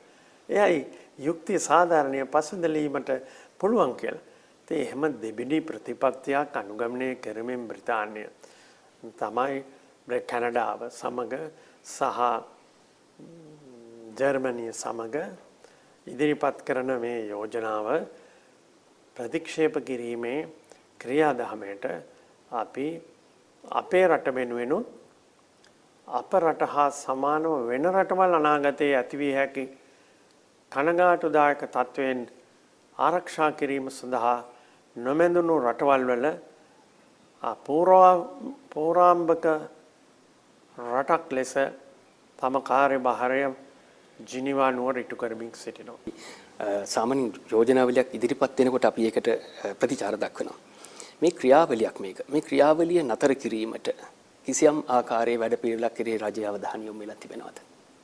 රජය ජනාධිපතිතුමා ඊටාම ඕනෑකමින් මේ පිළිබඳව උනන්දුව දක්වලා ජනාධිපති කොමිසමක් පත් කරා මේගොල්ලන්ගේ ඉල්ලීම් පරිදි අපේ ශ්‍රේෂ්ඨාධිකරණයේම විනිශ්චයකාරකවරයෙක්ගෙන් ප්‍රධානත්වයෙන් පරීක්ෂණයන් තියෙනවා නම් තොරතුරු තියෙනවා නම් ඉදිරිපත් කරන්න. ඔබතුමා කියපු විදිහට ලක්ෂ 3ක් අන්තිම කාලේ අපේ පැත්තට ආවා. අපේ හමුදා බටයෝ තුවක්කුව පහලට එල්ලකොට කරෙන් මේ පැමිණිය අරන් යාපු සිද්ධිය ඔවුන්ට අමතක වුණත් අප ලොවට යලි මතක් කර සිටියා. ඒ නිසා අපි මේ එක එක කාරණා ගැන පැහැදිලිව කරුණු ඉදිරිපත් කිරීමට පුළුවන්කම සාවන ඉදිරිපත් කරපු සංඛ්‍යා ලේඛන ප්‍රතික්ෂේප කිරීමට කොමිසමට කරුණු ඉදිරිපත් කරන්න පුළුවන්කම ඇති වුණා. ඉදිරියට අපි ඉදිරිපත් කරපු කරුණු පදනම් කරගෙන අපේ මිත්‍ර රටවල් සමග මේ කාරණේ ඉදිරියට ගෙන යාමත් මහ පොළවේ තත්වය ඕනෑම කෙනෙක්ට ඇවිත් දකින්න පුළුවන්. සිංහල දෙමළ මුස්ලිම් ජනතාව රටේ ජීවත් වෙන ප්‍රගතියට හවුල් වී තිබෙන සමෘද්ධියට ගමන් කරන මාර්ගය දැක බලා ගන්න පුළුවන් රටක් බවට අදත් අපේ රට පත් කරලා තියෙනවා. ගරු ඇමතුමනි, විදේශගතව මේ අභියෝගයක් එල්ලවන අවස්ථාවේ රට අභ්‍යන්තරේ ජනතාවට මොකක්ද ඔබතුමාට දෙන්න තියෙන පණිවිඩය?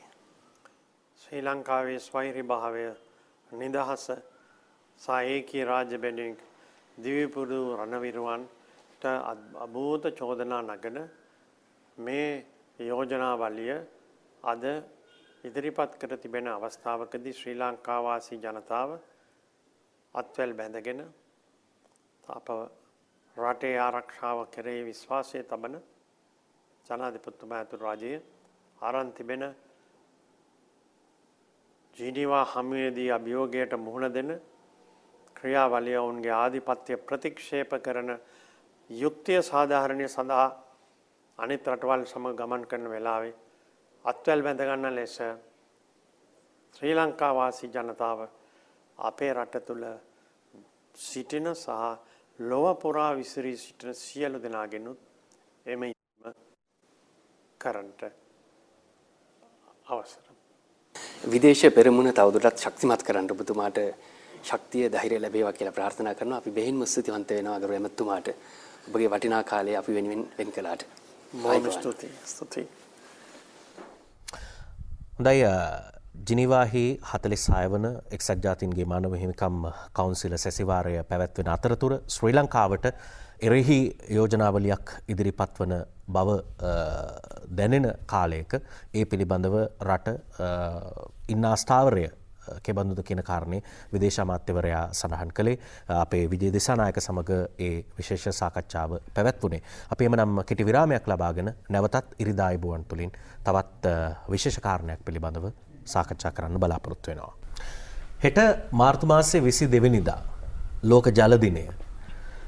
ලෝකයේ වැඩිවන ජනගහනයත් සමග සංවර්ධනයත් එක්ක කරන ඉදිකිරීම් වලට තියෙන අවශ්‍යතා අනුව කෘෂි කර්මාන්තයේ වැඩ කටයුතු වෙනුවෙන් මෙවැනි විවිධ අවශ්‍යතා වෙනුවෙන් ලෝකයේ තියෙන සීමිත ජල සම්පත අපි පරිස්සමෙන් පාවිච්චි කරන්නේ කොහොමද, ඒ සඳහා උපයෝගී කරගන්නේ කොහොමද කියලා ලෝකේ පුරාම සංවාදයකට ඇවිත් තිබෙනවා.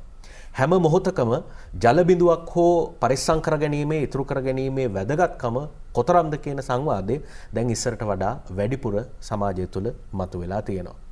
මම හිතන්නේ මේ වැසි ජලය එකතු කරලා අපේ අවශ්‍යතාව වෙනුවෙන් පාවිච්චි කරන්න පුළුවන් වැව් නිර්මාණය කිරීමේ සම්ප්‍රදාය කර්මාන්තය අපේ රටටම සුවිශේෂී එකක් බවට පත් වුණා. නමුත් ඉන් එහා ගිහිල්ලා වර්තමාන අවශ්‍යතාවය වෙනුවෙන් අපි මොනවද කරන්නේ? අපිට මොනවද කරන්න පුළුවන්? අපිට කරලා දෙන්නේ මොනවද? සහ අපි කළ යුතු කාරණා මොනවද? අපි සාකච්ඡා කරන්න සූදානම්. ඊට පෙර ජලය පිළිබඳ මේ සටහනට අපි අවධානය යොමු කරනවා. ශබ්ද වර්ෂාධික කාලයක් පුරා ගංගාව 103ක් මේ මව්බිම නිවාසනහලමින් නිවී සැනසිල්ලේ කලාබැසිති. එහා බැදී වාරි සංස්කෘතිය සිරිලක් මව සදාහරිත පැහැයෙන් හැඩගන්වමින් එහි වසන මිනිසුන්ගේ සතා සීපාවන්ගේ ජීවිත අලංකාර කර ඇත. මෙතෙන් සිට දිගහැරෙන්නේ අභිමානී වාරි සංස්කෘතියේ අතීත වර්තමාන අනාගත කතාවලිය. අතීතය පිළිබඳව කතා කරද්දී බොහොම පොහොසත් වාරි සංස්කෘතියක් පිළිබඳව අපි කතා කරනවා. වර්තමානයේ ජලය ගැන කතා කරද්දී එහෙම නැත්නම් වාරි සංස්කෘතිය පිළිබඳව කතා කරද්දී වුණත් අපිට තියෙන වගකීම පිළිබඳව කතා කරනවා. අනාගතය ගැන අපිට පුරෝකථනයන් තියෙනවා. ඒ වෙනුවෙන් වර්තමානයේ ඉඳලා වැඩසැලසුම් සහිතව සූදානම් වෙනවා, සංවිධානය වෙනවා. අපි මේ පිළිබඳව කතා කරන්න, විශේෂයෙන් හෙටට යෙදෙන ලෝක ජල දිනය පිළිබඳව කතා කරන්න අපි ආරාධනා කළා වාරිමාර්ග දෙපාර්තමේන්තුවේ අතිරේක අධ්‍යක්ෂ ජනරාල් ඉදිකිරීම් හා සංවර්ධන ජානකී මීගස්තැන්න මහත්මියට ආයුබෝවන් ඔබතුමියට. ඒත් එක්කම වාරිමාර්ග දෙපාර්තමේන්තුවේ වාරිමාර්ග අධ්‍යක්ෂ ජල කළමනාකරණ ඉංජිනේරු ඩී අබේසිරිවර්ධන මහත්මයාට ආයුබෝවන් ඔබතුමාට. අතීතයේ ඉඳලා කතා කරද්දී අපිට බොහොම පොහොසත් වාරි සංස්කෘතියක් තිබුණා. අනුරාධපුරයේ ජනතාවගේ පානීය අවශ්‍යතාව වෙනුවෙන් ජලය ලබා දෙන්න ගොඩනගපු මසවක්කුලම වැවේ ඉඳලා, අබේ වැවේ ඉඳලා මේ ඉතිහාසය ගැන අපි බොහොම ආඩම්බරයෙන් කතා කරනවා. වර්තමානයට එන්න කලින් අනාගත අවශ්‍යතා පිළිබඳවත් අපි කතා කරන්න කලින් බොහොම පොහොසත්ව ගොඩනැගුණු අපේ වාරි තාක්ෂණය පිළිබඳව අබේසිරිවර්ධන මහත්මයා ආරම්භයක් විදිහට අපි සටහනක් තියලා ඉමු. ඔව්, සුබ උදෑසනක්. අත වශයෙන්ම අපි අද ලෝක ජල දිනය මාර්තු 22 දිනට නැත්නම් හෙට දිනට ඉදිච්ච ජල දිනය නිමිත්තෙන් තමයි අපි කතා කරන්නේ ජලය ගැන.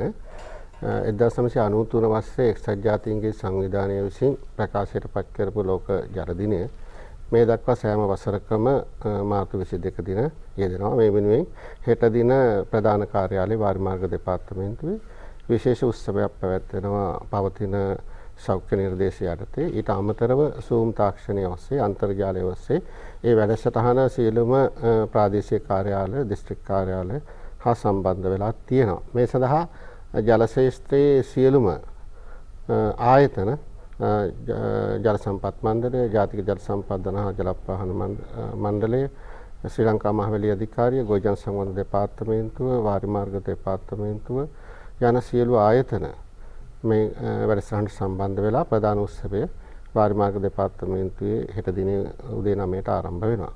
ඊට අමතරව ඔබ සඳහන් කර වාරි ඉතිහාසය ගත්තොතින් අපි ඇත්තරම වාරි ශිෂ්ටාචාරයකින් බිහිවෙච්ච රටක්. අපි හැමෝම දන්නවා. පාසල් යන අවධියේ ඉඳලා අපි ඉගෙනගෙන තියෙනවා අපේ සංස්කෘතිය, අපේ ඉතිහාසය මොකක්ද කියලා. ඒ අනුව අපි වාරි ශිෂ්ටාචාරයකින් බිහිවුණු රටක් හැටියට තමයි ලෝකයේම දන්නේ. අපි පළමු වැව බසවක්කුලම නැත්නම් අබේ වැව හැදුවේ පාණ්ඩුක අබේ රජතුමා ක්‍රිස්තු පූර්ව 4 වන සියවසේ. ඒ වැවේ ඉඳලා පැවති කතාව ඇත්තටම අපේ සඳහන් වෙන ලියවුණු ඉතිහාසය පටන් ගන්නේ මහාවංශය හා චූල වංශයෙන් පසුව පමණයි. ඊට පෙර ඉතිහාසය අපි කාගේවත් ළඟ නැහැ. නමුත් අපිට විශාල අවුරුදු 2500කට වැඩි වාරි ඉතිහාසයක් තියෙනවා, වාරි ශිෂ්ටාචාරයක් තියෙනවා. ඒ අනුව රජවරු අපේ රට ශාස්ත්‍රීය කළ බවත්, අපේ ජල සම්පත් වලින් පොහොසත් වුණු බවත්, අපි කාටවත් අතනපා ජීවත් වුණු බවත් අපේ ඉතිහාස කතාවේ මනාව සඳහන් වෙනවා. ඒ වගේම මනෝජ් මහත්මයා කිව්ව විදිහට අපිටම ආවේනික වූ සංස්කෘතියක් තමයි, අපිටම ආවුණු තාක්ෂණයක් තමයි මේ වාරිමාර්ග තාක්ෂණය. මේ පස්බැමි පාවිච්චි කරලා ජලාශය ඉදිකිරීමේ තාක්ෂණය ලෝකයේ අපේම විශේෂ වූ තාක්ෂණයක්. ඒ තාක්ෂණය තුළින් එකල වැව්වමුණු විශාල ප්‍රමාණයක් ලංකාවේ සෑම ප්‍රදේශයකම මේ වර්ෂාවෙන් ලැබෙන ජලය තමයි අපේ ප්‍රධාන ජල ප්‍රභවය. ඒ ජල ප්‍රභවය පාවිච්චි කරලා ගබඩා කරගෙන වේලි කාලයට බෙදා හැරීමේ වැඩසටහන පෙර රජදරුවන් පටන් ගත්තා. අද දක්වා ඒ වැඩසටහන අපි වාරිමාර්ග දෙපාර්තමේන්තුවත් තවත් ආයතන සම්බන්ධ කරගෙන යනවා.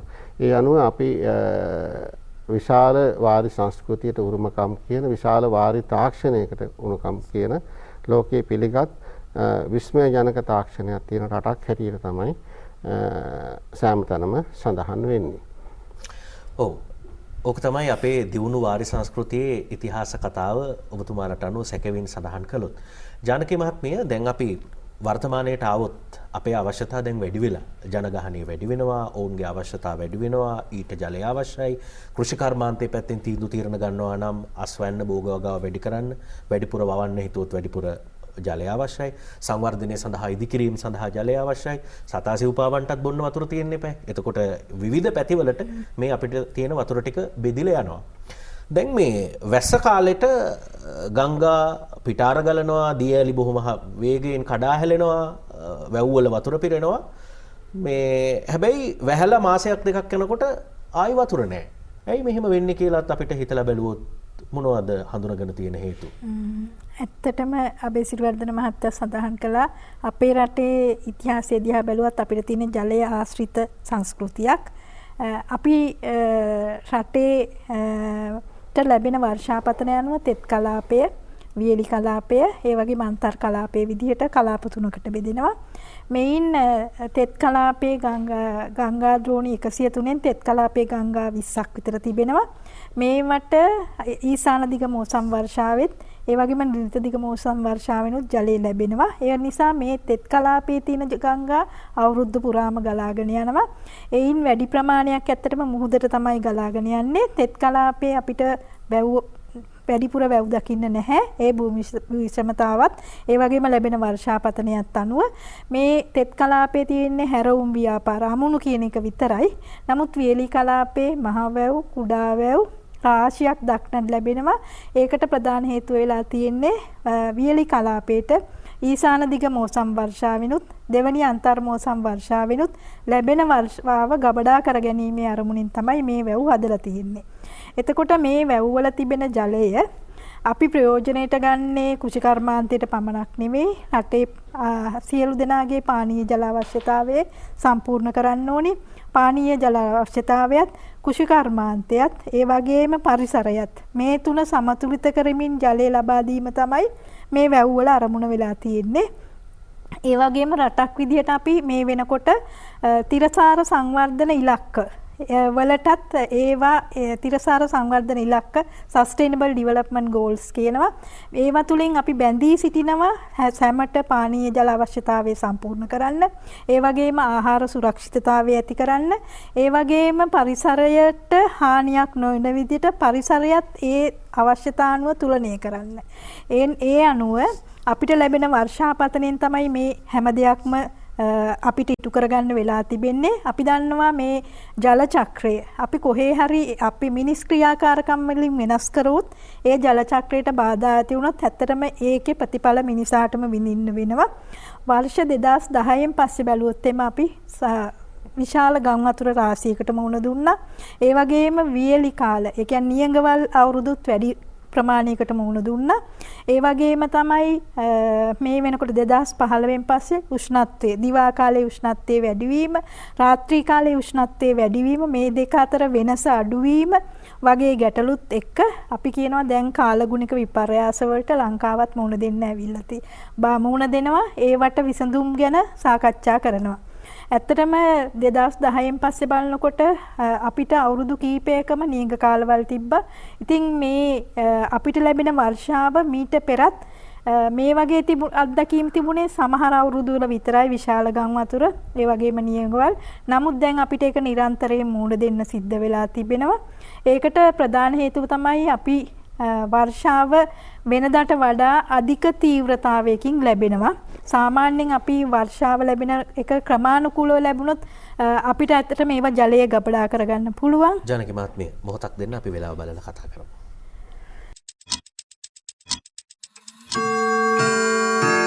Lactogro Comfort Pro සතුටින් සිටින්නයි සතුටින් වැඩෙන්නයි from Nestle.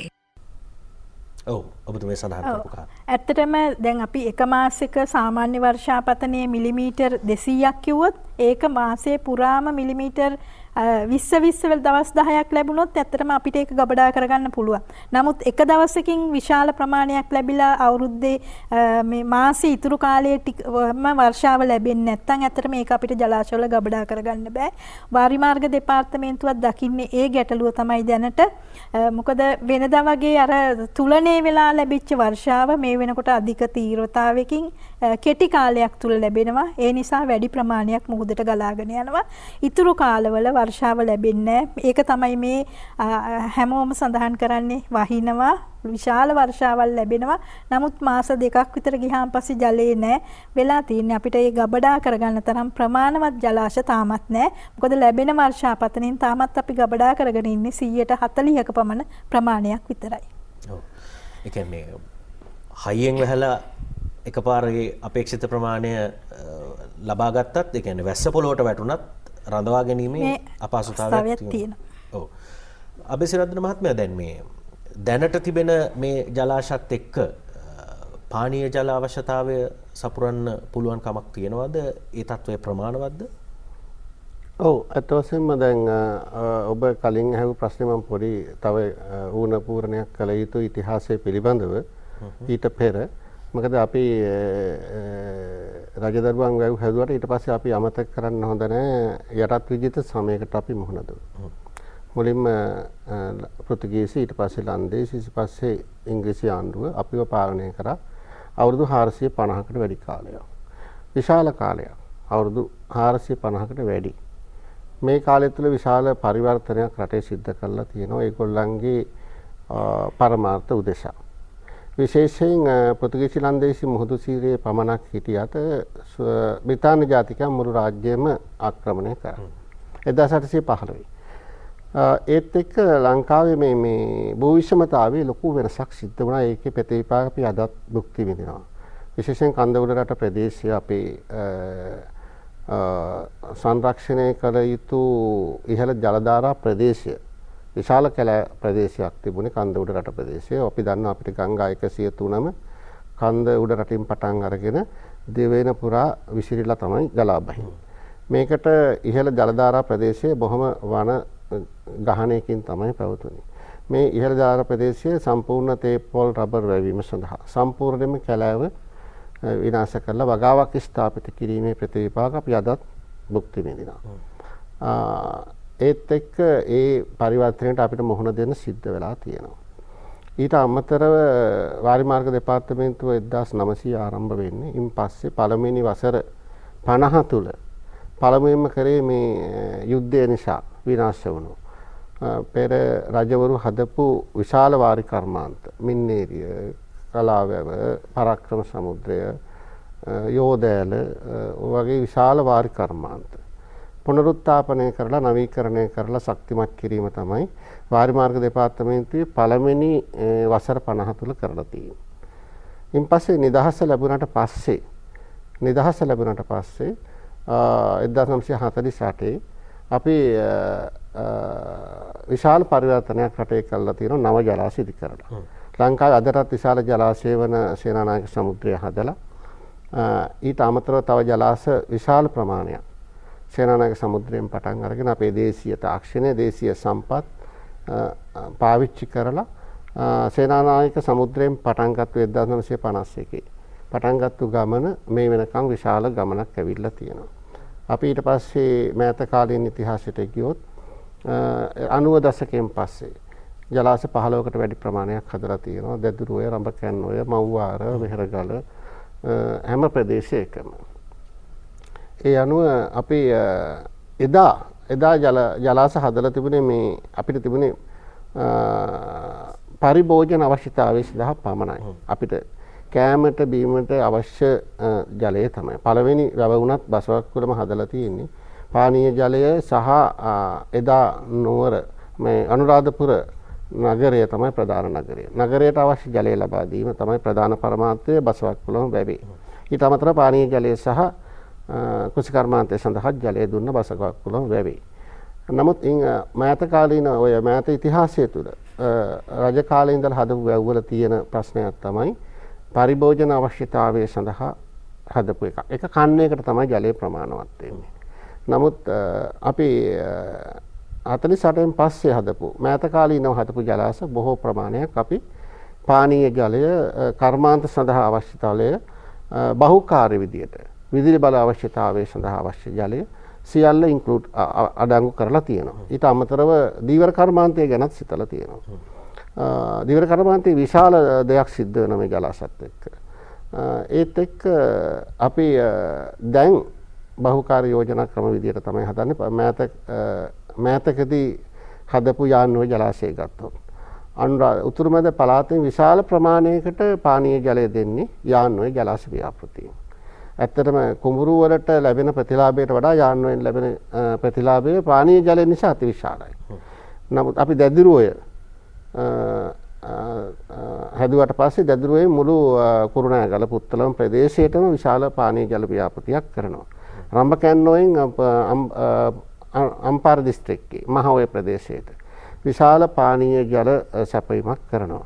දැනට අපි ඒ ගැන සලකා බලලා තියෙනවා. ප්‍රශ්නේ තියෙන්නේ දැන් ගොඩක් කතා වෙන ප්‍රශ්නයක් තමයි අපි එදා වගාවට පමණක් හදපු ජලාශයකින් අද පානීය ජලය ගෙන්න ගියාම අපි ජනතාව දැනුවත් කරලා යම් වැඩසටහනකින් තමයි කරන්න ඕන. ඒගොල්ලන්ගේ කුඹුරට ගොවි මහත්තුරුගේ කුඹුරට ජලය ප්‍රමාණවත් නැතුව තියෙද්දී පානීය ජලයේ කතරම් අවශ්‍යතාවයක් තිබුණත් අපිට එහෙම දෙන්න හැකියාවක් නැහැ. මේක වගාව කරන්නේ අපි නෙවෙයි ගොවි ජනතාව.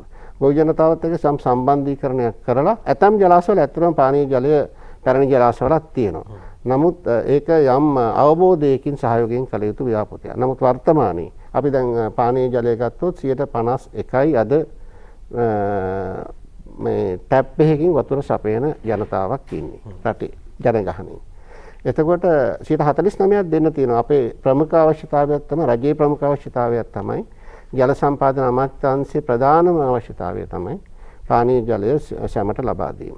අපි බැඳිලා ඉන්නවා අවශ්‍ය ජල සම්පත ලබා දෙන්න. අපි මේ හැම එකක්ම දෙන්නේ මුදලක් අය කිරීමකින් තොරව තමයි අවශ්‍ය ජලය ලබා දෙන්නේ. නමුත් පිරිපහදුව සඳහා යන ඒවා අනිකුත් කටයුතු සඳහා තමයි ජල සම්පාදන මණ්ඩලය යම් මිලක් අය කරන්නේ. නමුත් පානීය ජලයේ අවශ්‍යතාවයේ 49% ලබා දීම සඳහා වාරි මාර්ග දෙපාර්තමේන්තුව විශේෂයෙන් වාරි මාර්ග අධ්‍යක්ෂ ජනරාල්තුමා මේ ගැන විශේෂ අවධානයක් යොමු කරලා කටයුතු කරනවා. මේ අවුරුද්දේ 2020 වසරේ පමණ 2020 වසරේ අවසාන භාගයේ පමණක් අපි පානීය ජල ව්‍යාපෘති 20කට අදාළ ජල ප්‍රභවයන් ලබා දීලා තියෙනවා. ඉතිරි ටිකත් කෙසේ හෝ දෙනවා. අපිට ජානකී මේගස්තන මහත්මිය කිව්වා වගේ අපිට අවශ්‍ය ජලය තියෙනවා. අපිට අවශ්‍ය ජලය තියෙනවා මේ රටේ. අපිට දෙන්න තාක්ෂණය තියෙනවා. යම් ආයෝජනයක් කළ යුතුයි. ආයෝජනයක් කළ යුතුව තියෙනවා. තාක්ෂණය තියෙනවා, ජලය තියෙනවා. ජලය තියෙන අවශ්‍ය තැන නෙමෙයි. ඒකයි වැඩි ප්‍රමාණයක් තියෙන තෙත් කලාපේ. වියලි කලාපේ ඊටාම සීමිතයි. අපෙන් 65%ක් තියෙන තෙත් කලාපේ. ලැබෙන වර්ෂාපතනෙන් 75%ක් තියෙන තෙත් කලාපේ. ඔබ දැක්කොත් කැලණි කළු වලවේ දෙගොඩ තලා යන්න යනවා. හැබැයි අපිට අනුරාධපුරයට පොළොන්නරුවට මොණරාගලට ගියාම අපිට වතුර මදි. අම්පාරට ගියාම අපිට වතුර මදි. තෙත් කලාපයේ තියෙන වතුර ටික අපි උඩට ගන්න අපි කවුරු හරි කියන්න පුළුවන් ලෝකේ මේවා දැන් අරාබියේ ගත්තොත් කිලෝමීටර් 100,000 ගණනක් වතුර ගෙනියනවා. අපිටත් ගෙනියන්න පුළුවන් මේ කැලණි ගඟ කළු ගඟ එහෙම ගෙනියන්න පුළුවන්. අපි උත්සාහයෙන් ගත්තා. තියෙනවා. වෙනත් ප්‍රශ්න සමාජ ආර්ථික පාරිසරික ප්‍රශ්න ගණනාවක් තමයි තියෙන්නේ.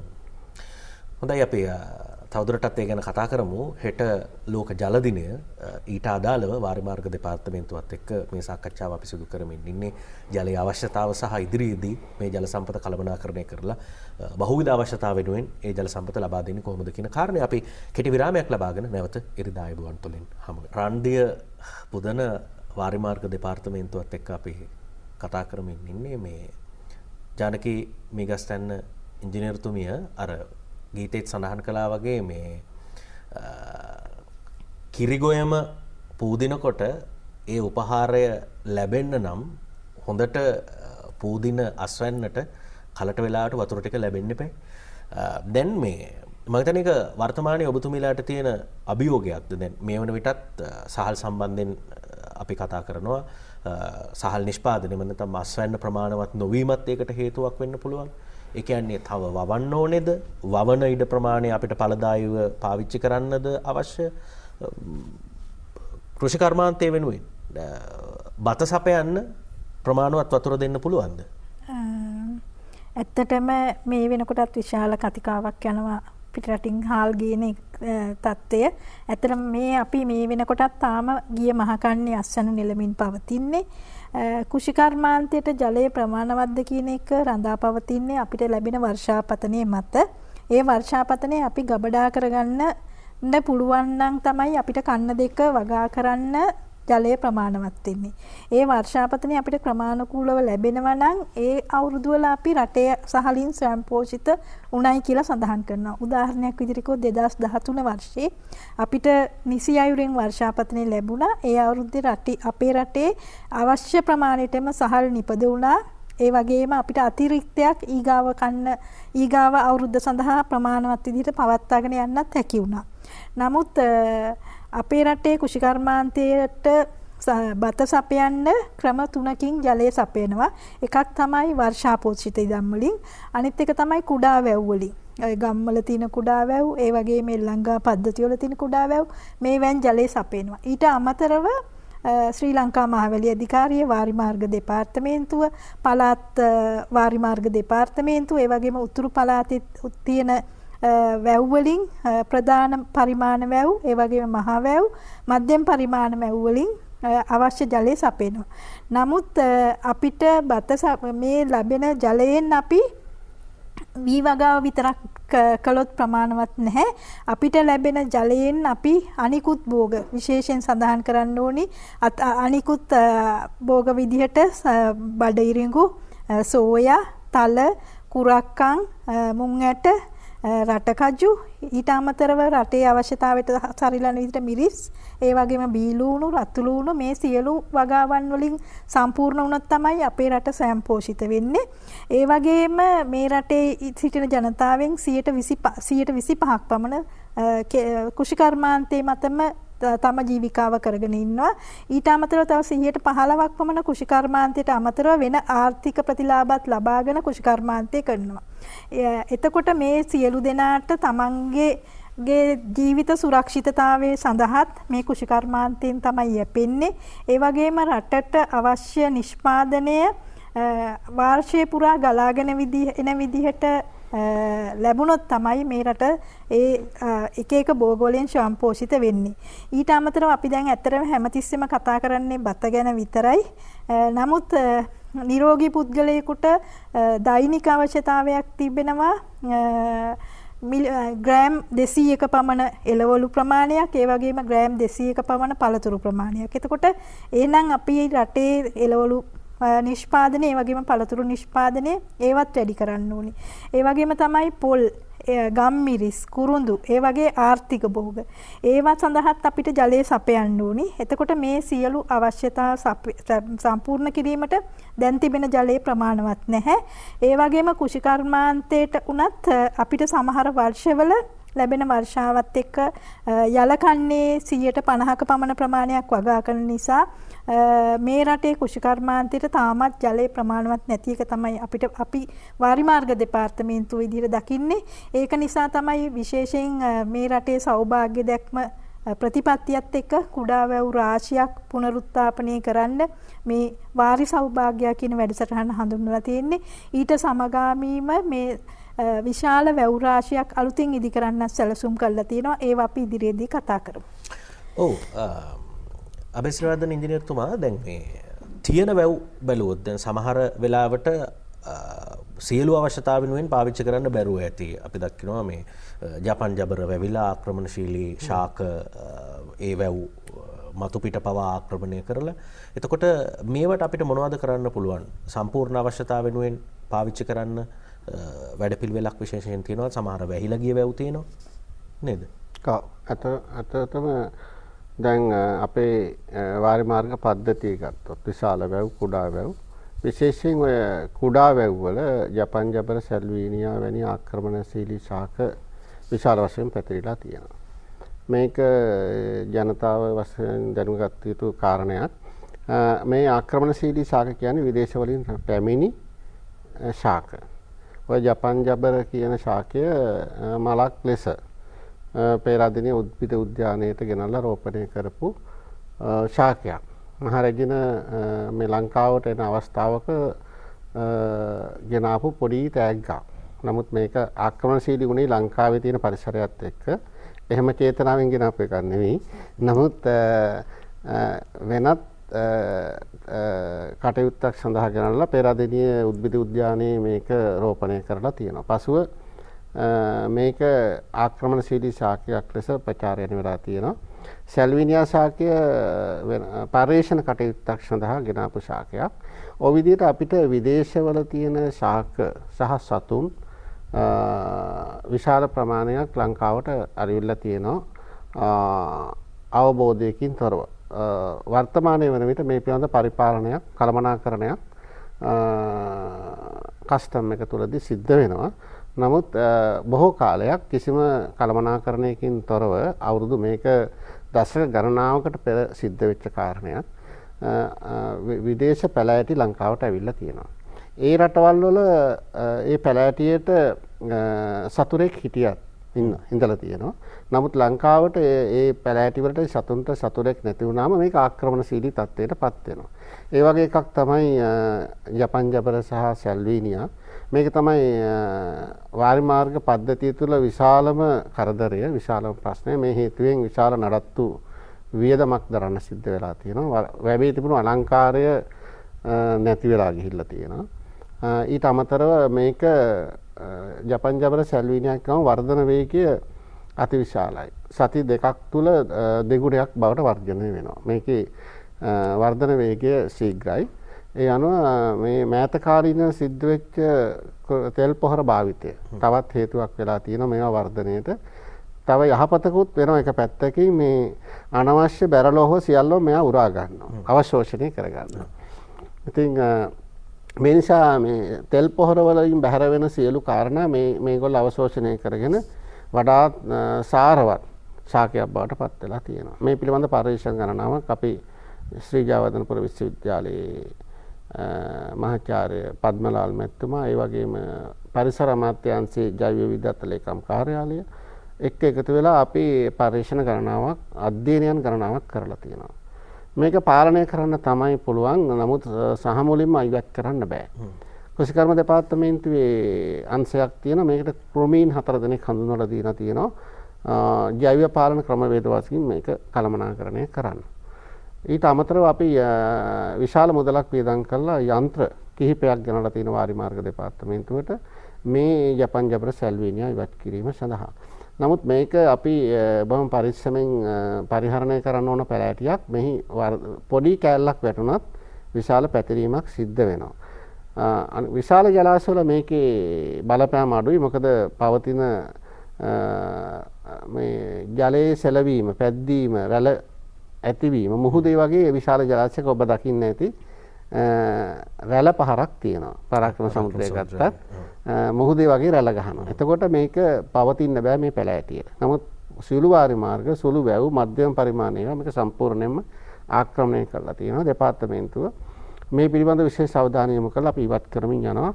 විශාල මුදලක් යන ව්‍යාපෘතියක්.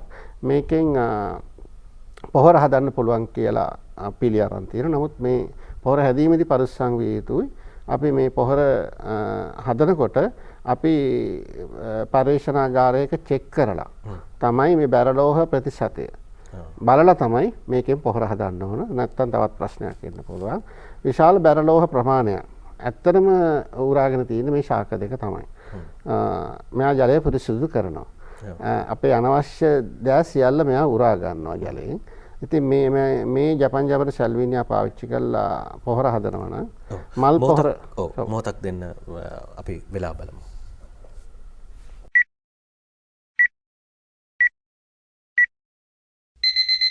උරුබු හොටියට වැඩ කරගන්න අයට Munchee super cream cracker grand 125 ජපන් ජබර පාවිච්චි කරලා පොහොර හදන්න පුළුවන්. ඇත්තටම පොහොර හදන්න පුළුවන්. නමුත් ඒක පරීක්ෂණාගාරයක චෙක් කරන්න ඕන බැරලෝහ මට්ටම. මේවට උරාගෙන තියෙන රසායන ද්‍රව්‍ය මට්ටම චෙක් කරලා තමයි පොහොර හදන්න ඕන. නමුත් කර හැකි ව්‍යාපෘතියක්. ඒ ගැනත් අවධානය යොමු කරලා ආයෝජකයෝ කීප දෙනෙක් මේ වෙනකොට වාරිමාර්ග අමාත්‍යාංශයේ පැත්තෙන් ඉදිරිපත් වෙමින් පවතිනවා. මේ ජපන් ජබර සැල්වීනියා මගින් පොහොර හැදීමට පුළුවන්ද කියලා. මේ කෘෂිකර්ම දෙපාර්තමේන්තුව නිකුත් කරපු ක්‍රොමීන් 4 දෙනා මගින් සැලකිය යුතු කාර්යභාරයක් වෙලා තියෙනවා ඇත්තටම.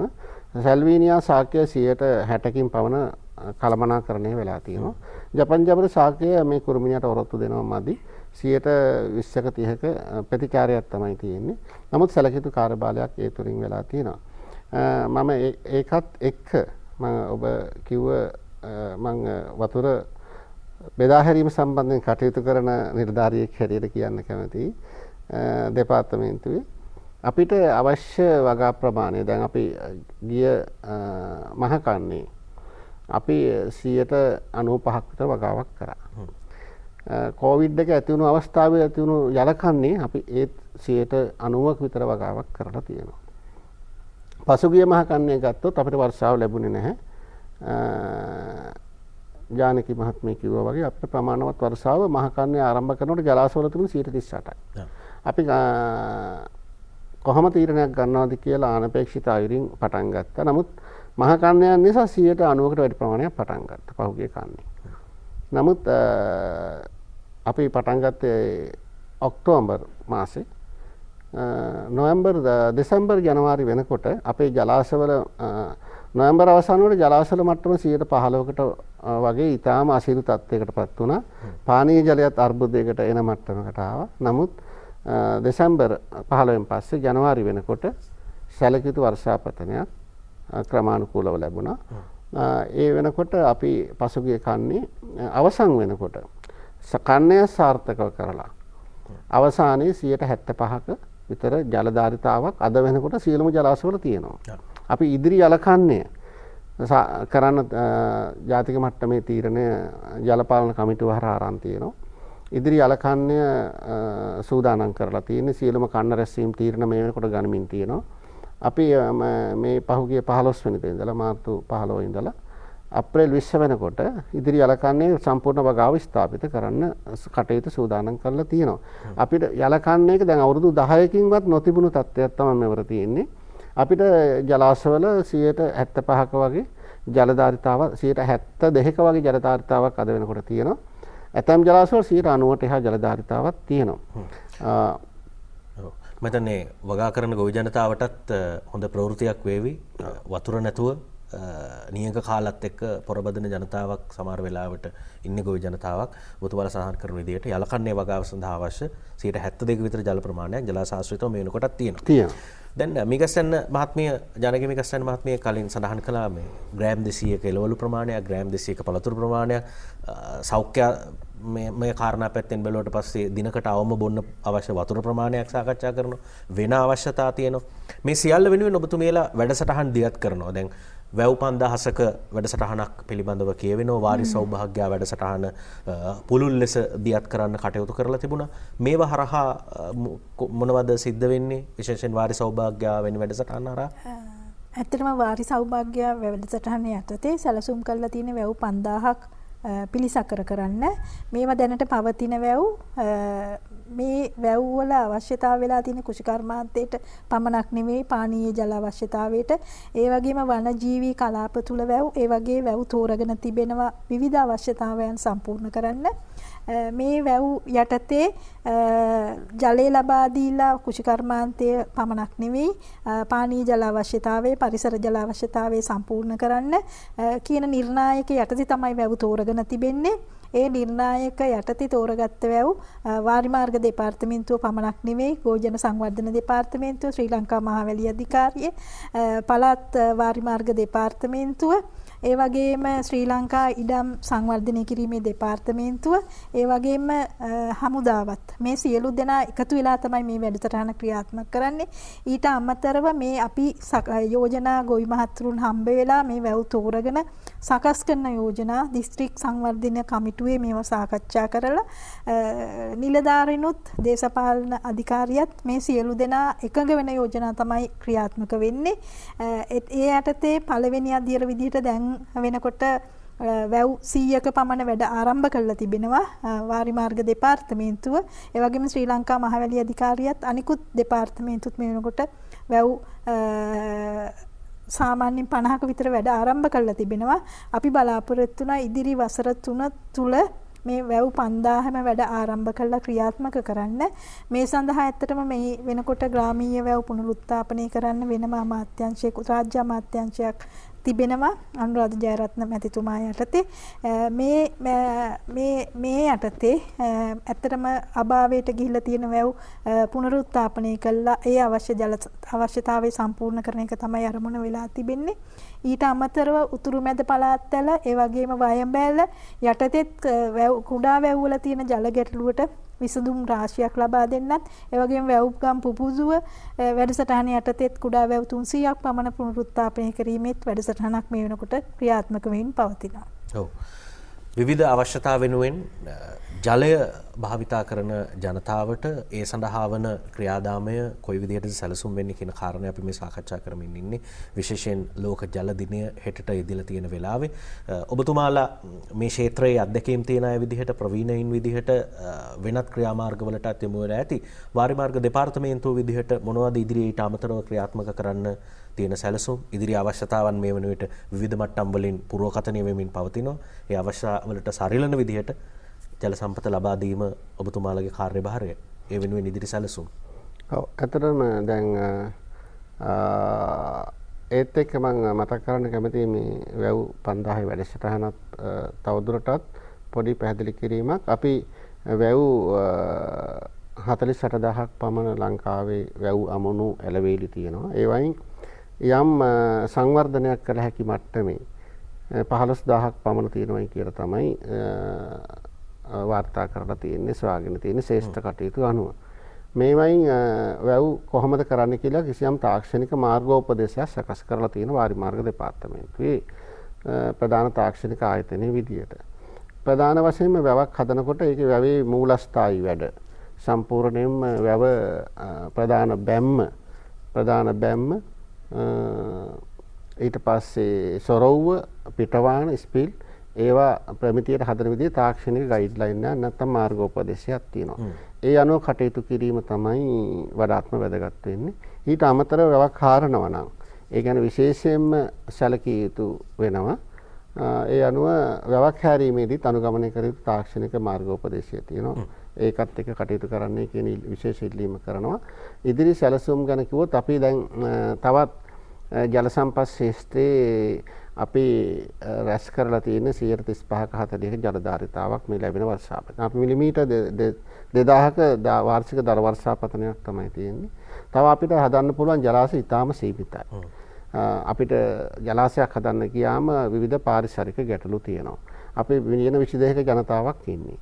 අපි 127ක් තියෙනවා කැලෑ ගණත්වය දැනට 132 කරන්න ඕනේ කියලා තමයි පරිසරවේදීන්ගේ අදහස, රජයේ අදහස. කැලෑ ගණත්වය තව වැඩි කරන්න ඕන කියලා. මේ පරිසර සමතුලිතතාවය සඳහා. එතකොට අපි ජලාශයක් හදන්න ගියාම අක්කර 5000ක් 6000ක් යට වෙනවා. ඒකත් එක්ක අපි යම් කැපකිරීමක් කළ යුතුයි. අපිට ජලය අවශ්‍යයි.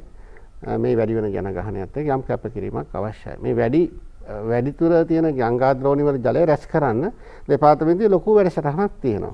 කරන්න ගියාම ප්‍රායෝගික ප්‍රශ්න ගොඩාක් තියෙනවා. ඒකට අපි හැම කෙනෙක්ම කැපකිරීමක් කරන්න ඕන. ඊට අමතරව දැන් අපි වැඩි ජලය තියෙන ගංගාද්‍රෝණියක ඉඳලා අඩු ජලය තියෙන ගංගාද්‍රෝණියට මේ ට්‍රාන්ස්බේසින් කියන සංකල්පයෙන් කටයුතු කරමින් පවතිනවා. ඒකත් කටයුතු කරමින් පවතිනවා. ජලය රැස් කරන්න පුළුවන් හැම තැනටම ජාතික ජල සම්පත් සැලැස්මක් තියෙන දෙපාර්තමේන්තුවේ. මේක 58 ආපේක 2014 යාවත් කාලීන කරලා අද වෙනකොට ඒ ජල සම්පත් සැලැස්මට අනුව ජලාශය ඉදි කරගෙන යනවා. තවත් ජලාශ 15කට 20කට වැඩිය හදන්න බෑ මං හිතන්නේ ලංකාවේ. එහෙම ප්‍රශ්නයක් තමයි ලංකාවේ තියෙන්නේ. මේ තියෙන ඉඩමෙන් ඵලදායීතාවය වැඩි කිරීමේ සංකල්පයකට තමයි යන්න වෙන්නේ. මේ තියෙන ජලය තාක්ෂණය පාවිච්චි කරලා ඉහළට පහළට ගෙනියන්න වෙනවා. අපි විශාල ජලාශ හැදීමේ තත්ත්වය මේ වර්ග කිලෝමීටර් 65526ක කුඩා භූමියක අපි ඉන්නේ. අපි මිලියන 22ක් ඉන්නවා. කැලෑ ඝනත්වය 127 32 දක්වා ආරක්ෂා කරන්න ඕන. ඊට අමතරව වගාව අක්කර 18,18ක් තියෙන කොමුරු. මහා වාරි මාර්ග 10,000කුත් සුළු වාරි මාර්ග 8ක් විතරක් තියෙනවා. ඊට අමතරව තේපොල් රබර් වගාව තවත් 20,000ක් විතර තියෙනවා. ඉතින් ඊටාම සීමිත භූමියක තමයි අපි මේ ඉන්නේ.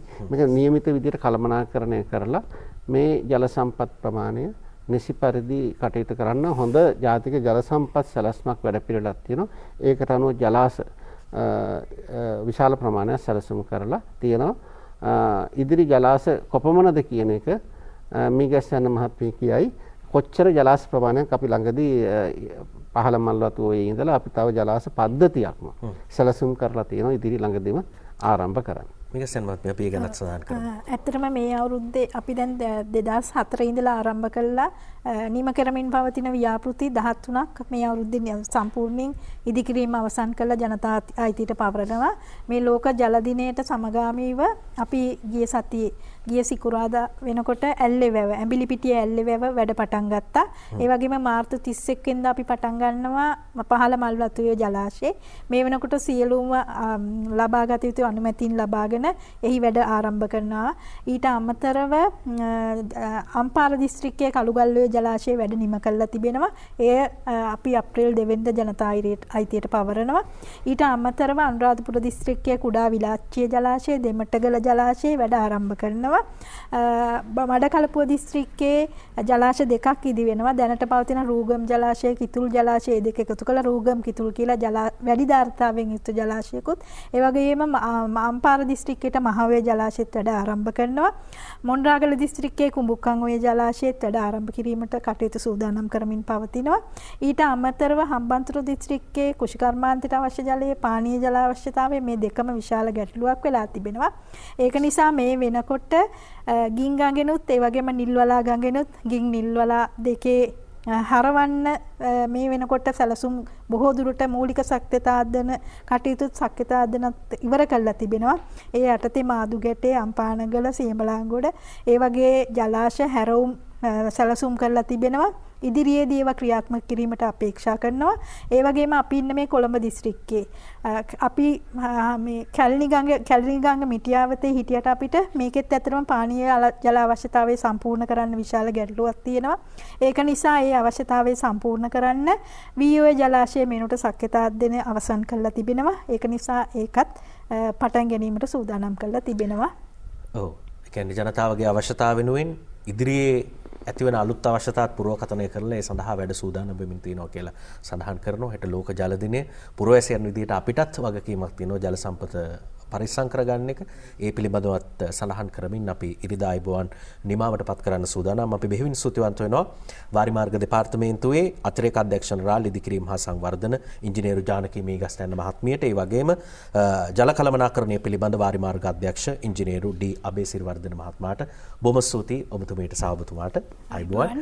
එමනම් අපි ඔබට යහපත් දවසක් ප්‍රාර්ථනා කරමින් හෙට ජල දිනේදී ජල සම්පත සුරක්ෂිත කිරීම පිළිබඳ වැඩියෙන් හිතන්න පෙළඹෙන්න, ඒ ගැන අවධානය යොමු කරන්න කියන ඉල්ලීමත් එක්ක ඉරිදා අයබෝවන් නිමාවට පත් කරනවා. ඔබට ජයග්‍රාහී දවසක්. අයබෝවන්.